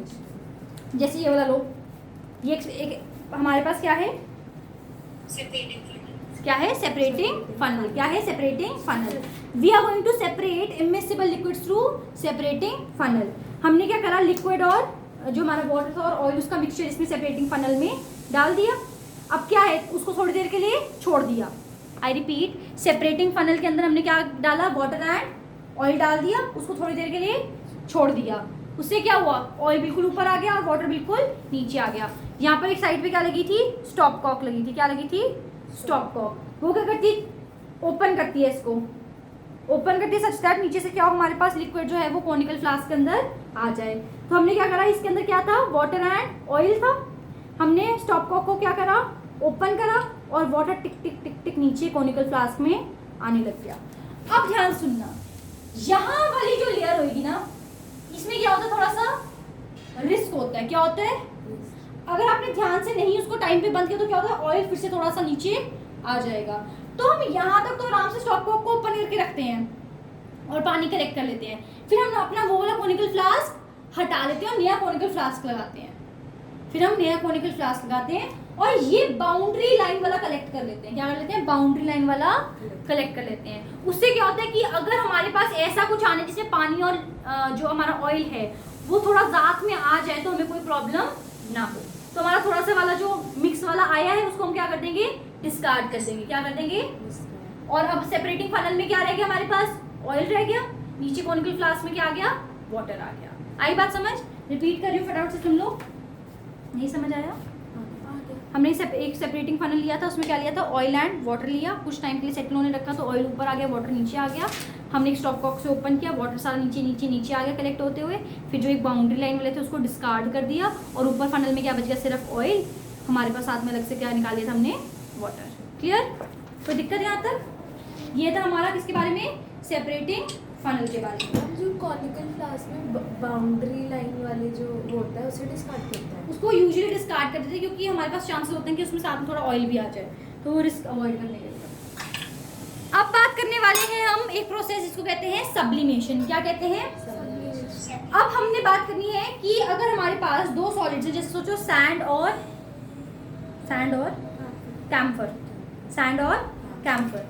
अब मुझे सैंड और कैम्फर पाउडर दोनों को अलग अलग करना था। तो जब ऐसे दो सॉलिड्स गिवन हो आपको और उन्हें सेपरेट करना हो, सुनो, आपको दो सॉलिड्स गिवन है और आपने क्या करना है? उन्हें सेपरेट आउट करना है। तो आप क्या करते हो? एक की प्रॉपर्टी पकड़ लेते हो और उससे सेपरेशन कर देते हो।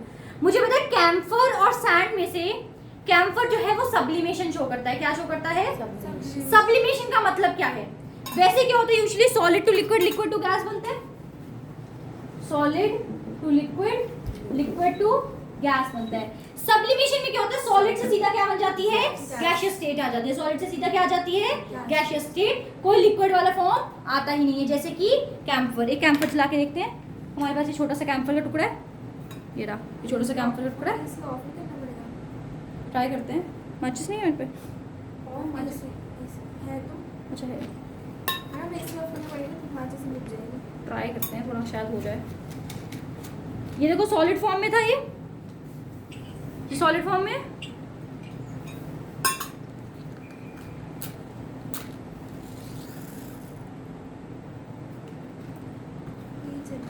चल गया।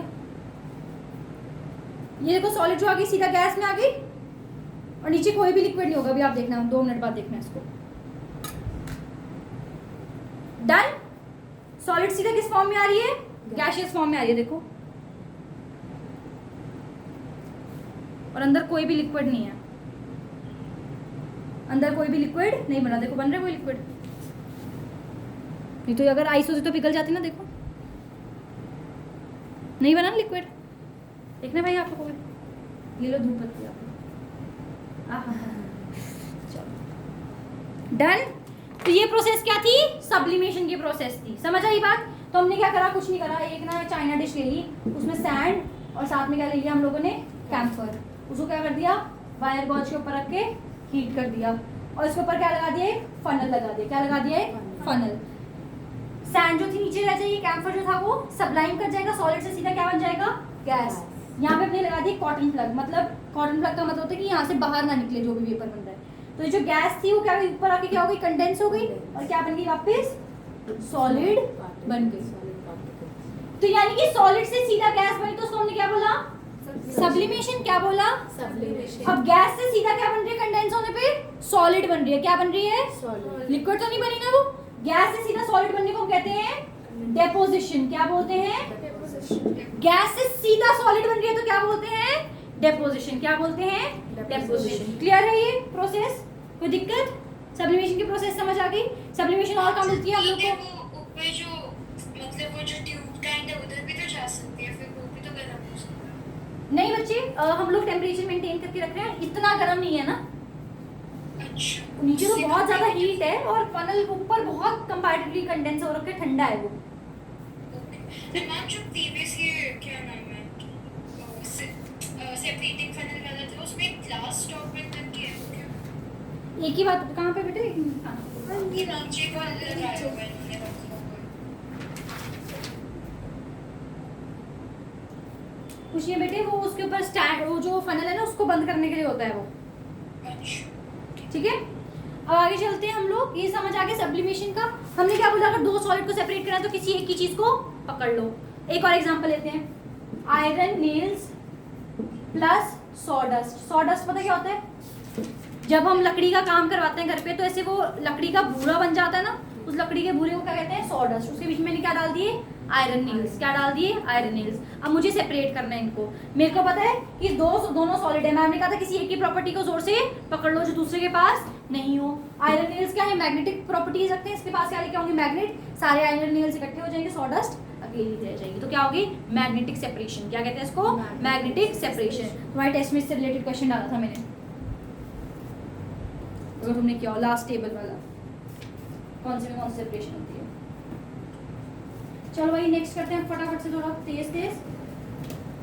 मैम आपने कहा अब बात करते हैं हम लोग की, तो जैसे ऑयल वाटर में कुछ डाल दे तो थोड़े से वो अभी बनवाऊंगी लास्ट में। चलो ठीक है, फटाफट से करते हैं, बहुत टाइम कम बचा है। 10 बजे हैं। आपके पापा ने 10 बजे लेने आना है, 10:15 लेने आना है, 10:15 लेने आना है। कितने बजे? 10 बजे। चले जाना जैसे मैं आप आए। जिसको भी लेने आएंगे वो चले जाना 10 बजे। एक सेकंड रुको।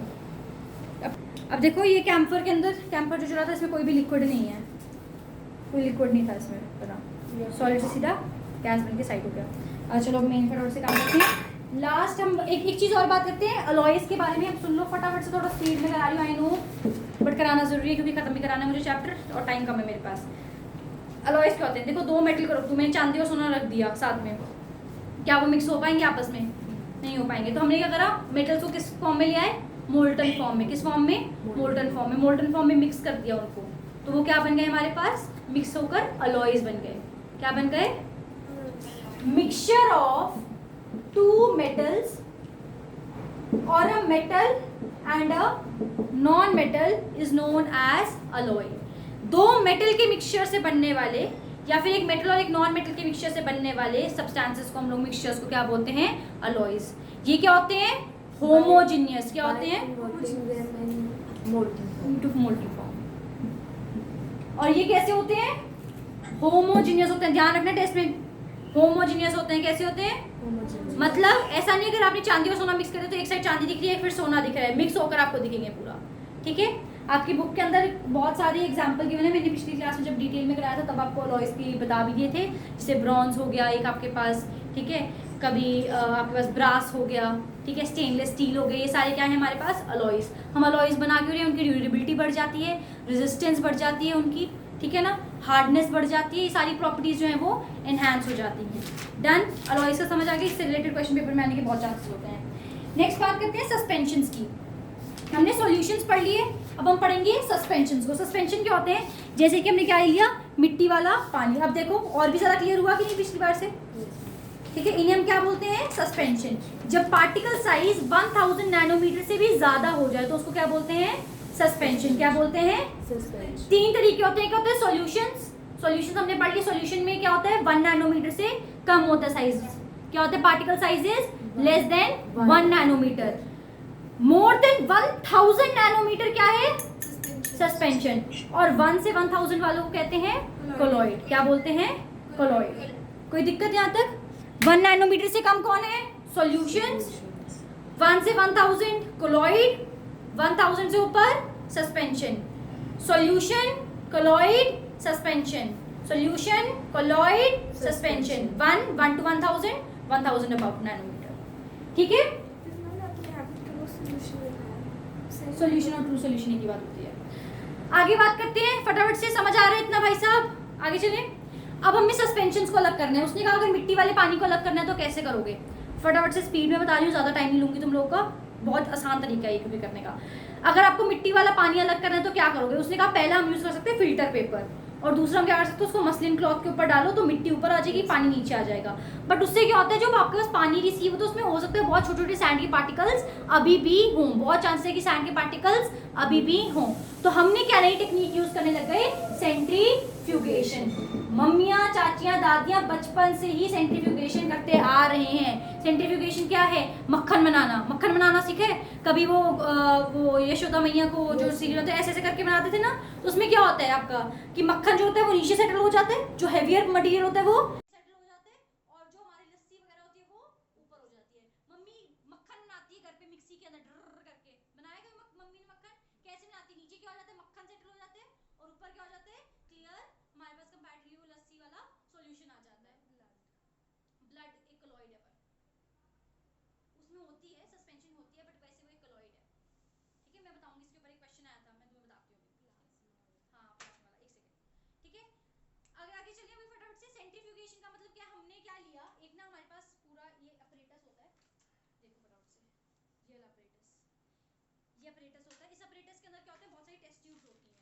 इन टेस्ट ट्यूब्स के अंदर हम क्या डाल देते हैं, पानी एंड मिट्टी मिक्स करके, पानी एंड मिट्टी मिक्स करके उनको बहुत हाई स्पीड पे क्या करते हैं, घुमाते हैं। कभी जिंदगी में फटाफट से बताना, पंजाब के अंदर जैसे जैसे डांस के टाइम जैसे किकली पाई है किसी के साथ, किकली पाते हो क्या लगता है कि हमें कोई बाहर की तरफ खींच रहा है, ऐसा लगता है जब हम किकली पाते हैं, तो वो जो बाहर की तरफ खींचने वाला फोर्स लग रहा है उसे हम कहते हैं सेंट्रीफ्यूगल फोर्स। क्या बोलते हैं, सेंट्रीफ्यूगल फोर्स बोलते हैं। द आउटवर्ड पुल और force during the circular motion is known as centrifugal force. वो जो फोर्स जो हमें पीछे की तरफ खींच रहा है बाहर की तरफ, उसे क्या कहते हैं, सेंट्रीफ्यूगल फोर्स बोलते हैं। इस सेंट्रीफ्यूगल फोर्स के चलते दौरान क्या होता है, जितने भी हेवी पार्टिकल्स होते हैं वो नीचे सेटल डाउन हो जाते हैं, क्लियर सॉल्यूशन ऊपर आ जाता है। तो जब मैंने सस्पेंशन को बहुत स्पीड में, यानी मड वाले वाटर को बहुत स्पीड में घुमाया अपने उस ये सेंट्रीफ्यूज के अंदर, सेंट्रीफ्यूगेशन मशीन में, तो मिट्टी सारी नीचे सेटल हो गई, क्लियर सॉल्यूशन बिल्कुल ऊपर आ गया। क्लियर है इतना? ये होती है सेंट्रीफ्यूगेशन की टेक्निक। सेंट्रीफ्यूगेशन जो है वो ब्लड के अंदर भी यूज होता है, ऑल्दो ब्लड एक सस्पेंशन नहीं है, ब्लड एक सस्पेंशन नहीं है, ब्लड एक क्लोइड है। क्वेश्चन आ सकते हैं पेपर में, ब्लड अगर एक सस्पेंशन होती तो क्या होता, ब्लड सस्पेंशन होती तो पार्टिकल साइज 1000 नैनोमीटर से भी ज्यादा होते, जितने भी सेल्स होते हैं वो हमारी आर्टरीज और वेन्स में जम जाते, मूव ही ना कर पाते। क्लियर? ब्लड जो है अभी क्या है, क्लोइड है, मतलब उसमें जो पार्टिकल साइज है 1 to 1000 नैनोमीटर तक का है, यानी कि उसमें जितने भी सेल्स हैं वो 1 to 1000 नैनोमीटर तक ही रहते हैं। बट अगर 1000 नैनोमीटर से ज्यादा होते तो हमारी आर्टरीज में इनका साइज तो उतना ही है, वो मूव ही ना कर पाते, मूव कर भी जाते तो क्या होता है, सस्पेंशन थोड़े टाइम बाद क्या होते हैं, नीचे सेटल हो जाते, सेल्स एक जगह इकट्ठे हो जाया करते। आई बात समझ? आपकी एनसीईआरटी बैक का क्वेश्चन है कि ब्लड अगर एक सस्पेंशन होता तो क्या प्रॉब्लम हो जाती। आई बात समझ?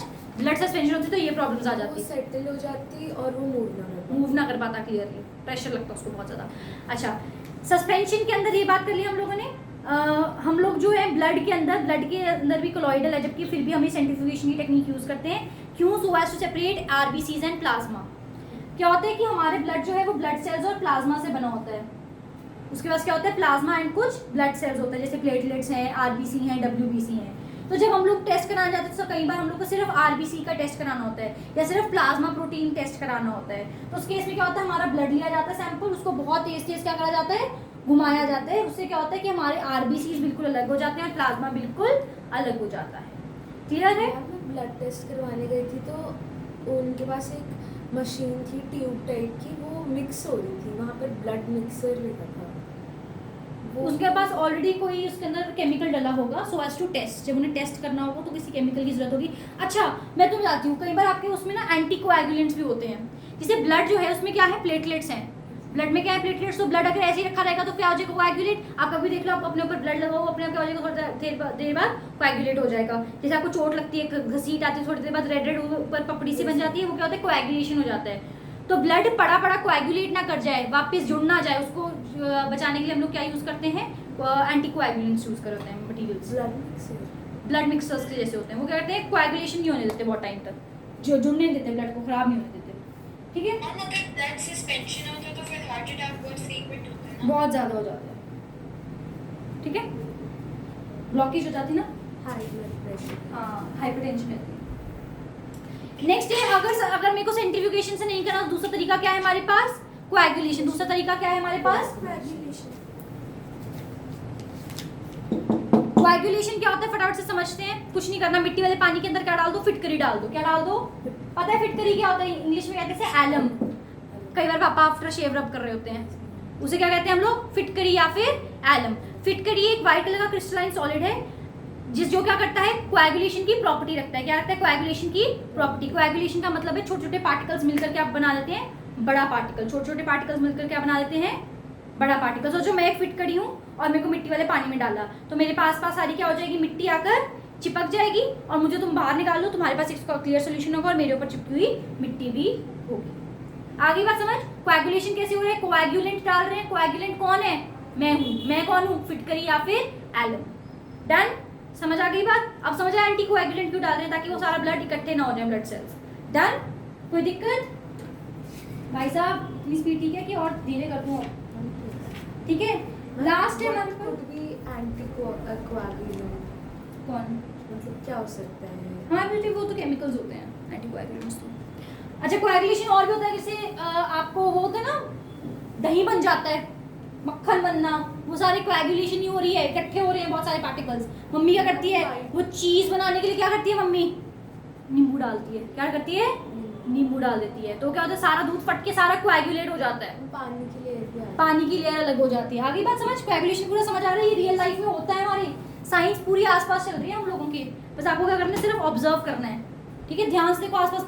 चीज अगर घर पे बनाते हो, अगर आप पनीर बनाते हो, मक्खन बनाते हो, दही बनाते हो, सब सेंट्रीफ्यूगेशन और कोएगुलेशन के हिसाब से ही होते हैं। लास्ट टॉपिक, सिर्फ 5 मिनट, टिंडल इफेक्ट।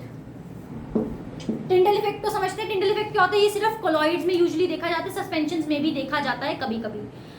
आप इतनी बात समझो, टिंडल इफेक्ट का मतलब है कि जो लाइट है, ये हमारे पास एक सॉल्यूशन, इसमें क्या मिले हुए हैं, पार्टिकल्स हैं। लाइट रे आई और ये क्या करी, इस पे टकराई, इस पे टकराई, इस पे टकराई, इस पे टकराई, इस पे टकराई, टकरा के क्या कर दिया उसने, फैल गई और उसने अपना पाथ दिखाना शुरू कर दिया। इससे टकरा रही है, इससे टकरा के क्या उसने पार्टिकल्स को अपना पूरा पाथ जो था वो विजिबल करा लिया। मैम तो सस्पेंशन में तो और विजिबल होना चाहिए। सस्पेंशन में, अब मैं बताती हूँ, पहले सुनो, एक मिनट सुनो बस, ठीक है? ये समझ आ गया? तो इसको क्या कहते हैं, Tyndall effect. Scattering of light. Light जब एक दूसरे के पार्टिकल से ऐसे टकराती है तो वो क्या करती है, फैल जाती है। इस scattering of light due two particles of usually the colloidal medium, सिर्फ कोलॉइडल में नहीं, सस्पेंशन में कुछ टाइम तक शो होती है, is known as Tyndall effect. Is known as Tyndall effect. Particles को एक दूसरे से लाइटें मार मार के क्या करते हैं, फैल जाते हैं, उसको हम लोग क्या बोलते हैं, टिंडल इफेक्ट बोलते हैं। क्या बोलते हैं, Tyndall effect. Scattering of light को क्या बोलते हैं, टिंडल इफेक्ट बोलते हैं। अब ये टिंडल इफेक्ट स्ट्रेट लाइन में पास हो रही है तो फिर वो टिंडल इफेक्ट नहीं होगा। वो शो ही नहीं कर रहा, मतलब वो पाथ ऑफ लाइट शो ही नहीं कर रहा, वो एक सिर्फ लेजर लाइट है। मैं आपको एक अभी ग्रुप पे भेज रही हूँ, वो मैंने एक्सपेरिमेंट करके दिखाया हुआ है प्रॉपर, वो आप पूरी वीडियो देखना, सिर्फ 3 से 4 मिनट की वीडियो है, मैंने पूरा एक्सपेरिमेंट से समझाया टिंडल इफेक्ट। ठीक है, एक बात सुनो, सस्पेंशन के अंदर क्या प्रॉब्लम होती है? सस्पेंशन में अभी तो पार्टिकल्स क्या थे? सस्पेंडेड थे, तो उन्होंने टकरा पहले काम कर दिया, टकराव दे दिया। बट कुछ टाइम बाद क्या होगा? पार्टिकल्स होंगे वो नीचे सेटल हो गए, ऊपर क्या है? क्लियर सॉल्यूशन है, तो पार्टिकल्स का नंबर ही बहुत कम है, तो स्कैटरिंग कम हो जाती है उसके अंदर। मैम तो नीचे तो अगर हम देखें तब तो नीचे बहुत ज्यादा मिट्टी, टकराने की जगह ही नहीं है यहाँ पे, तो टकराएंगे किससे? ठीक है, यहाँ तो जगह ही ना बिल्कुल ही सॉलिड है, सॉलिड में से कैसे लाइट पास कराओगे? ठीक है, ऊपर क्या है? पार्टिकल्स वैसे ही बहुत कम हो गए हैं। कोलॉइडल में क्या है? पार्टिकल का साइज ऐसा एप्रोप्रिएट होता है कि वो आराम से फैले भी रहते हैं और नीचे सेटल डाउन भी नहीं होते कुछ टाइम के बाद। ठीक है, कोलॉइड के अंदर एक होता है हमारे पास डिस्पर्स फेज, और एक क्या होता है हमारे पास? Disperse medium. ठीक है, ये पता है आप लोग को? कोई बता दे भाई, मेरे को थोड़ा हेल्प करा दे। इससे सॉल्यूशंस में होता है कि सॉल्यूट और सॉल्वेंट। बिल्कुल, very good. Dispersed phase, dispersed medium. Colloid से डिस्पर्स्ड फेज होता है सॉल्यूट, और अब- डिस्पर्स्ड में होता है सॉल्वेंट। परफेक्ट। जैसे सॉल्यूशंस में हमारे पास सोल्यूट और सॉल्वेंट होते हैं, अब हम सोल्यूट और सॉल्वेंट वर्ड यूज नहीं करेंगे, क्योंकि सोल्यूट और सॉल्वेंट किसके लिए यूज किया था? सॉल्यूशंस के लिए। किसके लिए यूज किया था? तो सस्पेंशन के लिए हम वर्ड यूज करते हैं dispersed phase and dispersed medium. जो सोल्यूट लाइक पार्टिकल्स होते हैं वो होते हैं फेज, यानी मिट्टी क्या है? डिस्पर्स्ड फेज, और मीडियम क्या है हमारा? सॉल्वेंट। सॉल्वेंट, जैसे पानी हमने ले लिया था। क्लियर है? इसके बाद आता है एक इमल्शन टॉपिक, छोटा सा है हमारे पास। मैं आपको एक टेबल भेजूंगी, मेरे दिमाग से निकल गया था, अभी भेजती हूँ आपको टेबल। हमारे पास डिफरेंट टाइप्स ऑफ कोलॉइड्स होते हैं कि हमने सॉलिड के अंदर गैस डाली, गैस के अंदर लिक्विड डाला, किस में क्या डालते हैं कि अलग अलग डिफरेंट टाइप्स ऑफ हमारे पास कोलॉइड्स होते हैं, जैसे इमल्शंस, एरोसॉल, सॉलिड सॉल्स। मैं आपको इसकी एक टेबल भेज रही हूँ, इस वाली एनसीईआरटी में नहीं है, पिछले साल की एनसीईआरटी में था, तो आप एक बार नजर मार सकते हो उसको। ठीक है, अब बात करते हैं इमल्शंस की। इमल्शन क्या होता है? जैसे सोचो नमक, और सॉरी आपके पास ये तेल वाला पानी था, ये क्या है? मैं कुछ भी कर लूँ ये मिक्स नहीं हो रहे हैं, कुछ भी कर लूँ ये मिक्स नहीं हो रहे हैं। मैं क्या करूँगी? इसके अंदर एक क्या डाल दूंगी? सोप सॉल्यूशन डाल दूंगी। क्या डाल दूंगी? Soap solution. सोप सॉल्यूशन क्या है? एक इमल्सीफायर है। क्या है? मल्टीप्लायर। इमल्सीफायर। इमल्सीफायर क्या है? बीज का बंदर। उसने इसका भी हाथ पकड़ लिया, उसने इसका भी हाथ पकड़ लिया, कोई बात नहीं, लड़ो मत, मैं बीच में रहूंगा, लड़ो मत, बीच में रहूंगा मैं। वो उन दोनों को सेपरेट नहीं होने देता, वो उनको साथ में घोल के रखता है। वो एग्जैक्टली मिक्स नहीं हुए, उसमें भी मिक्सअप नहीं है, बट उन्होंने क्या कर लिया?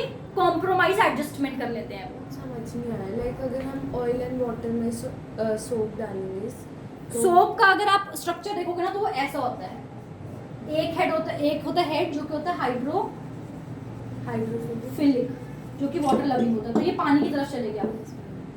और यहाँ पे आ गया ऑयल, हाइड्रोफोबिक, तो ये ऑयल की तरफ आ गया। आगे बात समझ, एक ऑयल की तरफ आ गया और एक पानी की तरफ आ गया, तो इसने दोनों को जोड़ के रख लिया आपस में। अब जैसे फॉर एग्जांपल तुम्हारे सब्जी का दाग लग जाए, तेल वाली सब्जी का दाग लग गया, तो मम्मी क्या करती है? उसके ऊपर डिटर्जेंट डाल के ऐसे ऐसे रब करती है, उससे क्या होता है? सारी साइड्स क्या होती है? एक्टिवेट हो जाती है, जो होते हैं वो सारे क्या हो जाते हैं? एक्टिव हो जाते हैं, और पानी और ऑयल दोस्त बन के बाहर आ जाते हैं। हमारा तेल ऐसे ही निकलता है ना। अगर क्लींजिंग एक्शन और सोप क्या होता है? यही तो होता है क्लींजिंग एक्शन। तो वो क्या बना रहे थे? इमल्शन बना रहे होते हैं। क्या बना रहे होते हैं यहाँ पर? इमल्शन। इमल्शन का मतलब क्या है कि हमने एक इमल्सीफायर डाला, जिसे हमने क्या बोला है? सोप बोला है। इमल्सीफायर को हमने क्या बोला है? सोप बोला है, जो कि क्या कर रहा है? बीच का बंदर बन के दोनों को जो ऑयल है वो रिमूव कराने में हेल्प करा रहा है। ऑयल और वाटर की टेम्पररी दोस्ती करा रहा है। ठीक है, उसे हम क्या बोलते हैं? इमल्सीफायर, और इस प्रोसेस को बोलते हैं इमल्शन। क्या बोलते हैं? With this we are over with class। Soap से डालते हैं तो हमें उसकी अलग अलग लेयर्स दिखती है, लेकिन अच्छे से मिक्स करोगे, डिटर्जेंट की तो नहीं दिखेंगी। आप करके देखना आज घर पे, आज सब घर जाके थोड़े से कपड़े धोएंगे, एक हैंकी लेना, उसमें थोड़ा तेल डाल देना, उसको हल्का 5-10 मिनट रखना, उसके बाद उसको साफ करना बैठ के। जब भी आप उसमें सोप डिटर्जेंट डालोगे और रब करोगे, वो क्या हो जाएगा? क्लीन हो जाएगा। अगर आप सिंपल पानी से जितना मर्जी कोशिश कर लो, तेल नहीं निकलेगा। सोप डालते ही तेल निकल जाएगा, सब्जी का दाग निकल जाएगा। ऐसे ही होता है ना। अगर आप एक सब्जी, हल्दी की सब्जी का दाग लग जाता तो कभी पानी से रिमूव हुआ है वो? नहीं। हमें क्या करना पड़ता है? उसमें डिटर्जेंट डालना पड़ता है। आई बात, तो डिटर्जेंट क्या है? एक इमल्सीफायर की तरह वहाँ काम कर रहा होता है। With this we are over with today's class. हमने पूरा exploring fishes and solutions check कर लिया है। कोई डाउट्स हो तो पूछ लो। मैम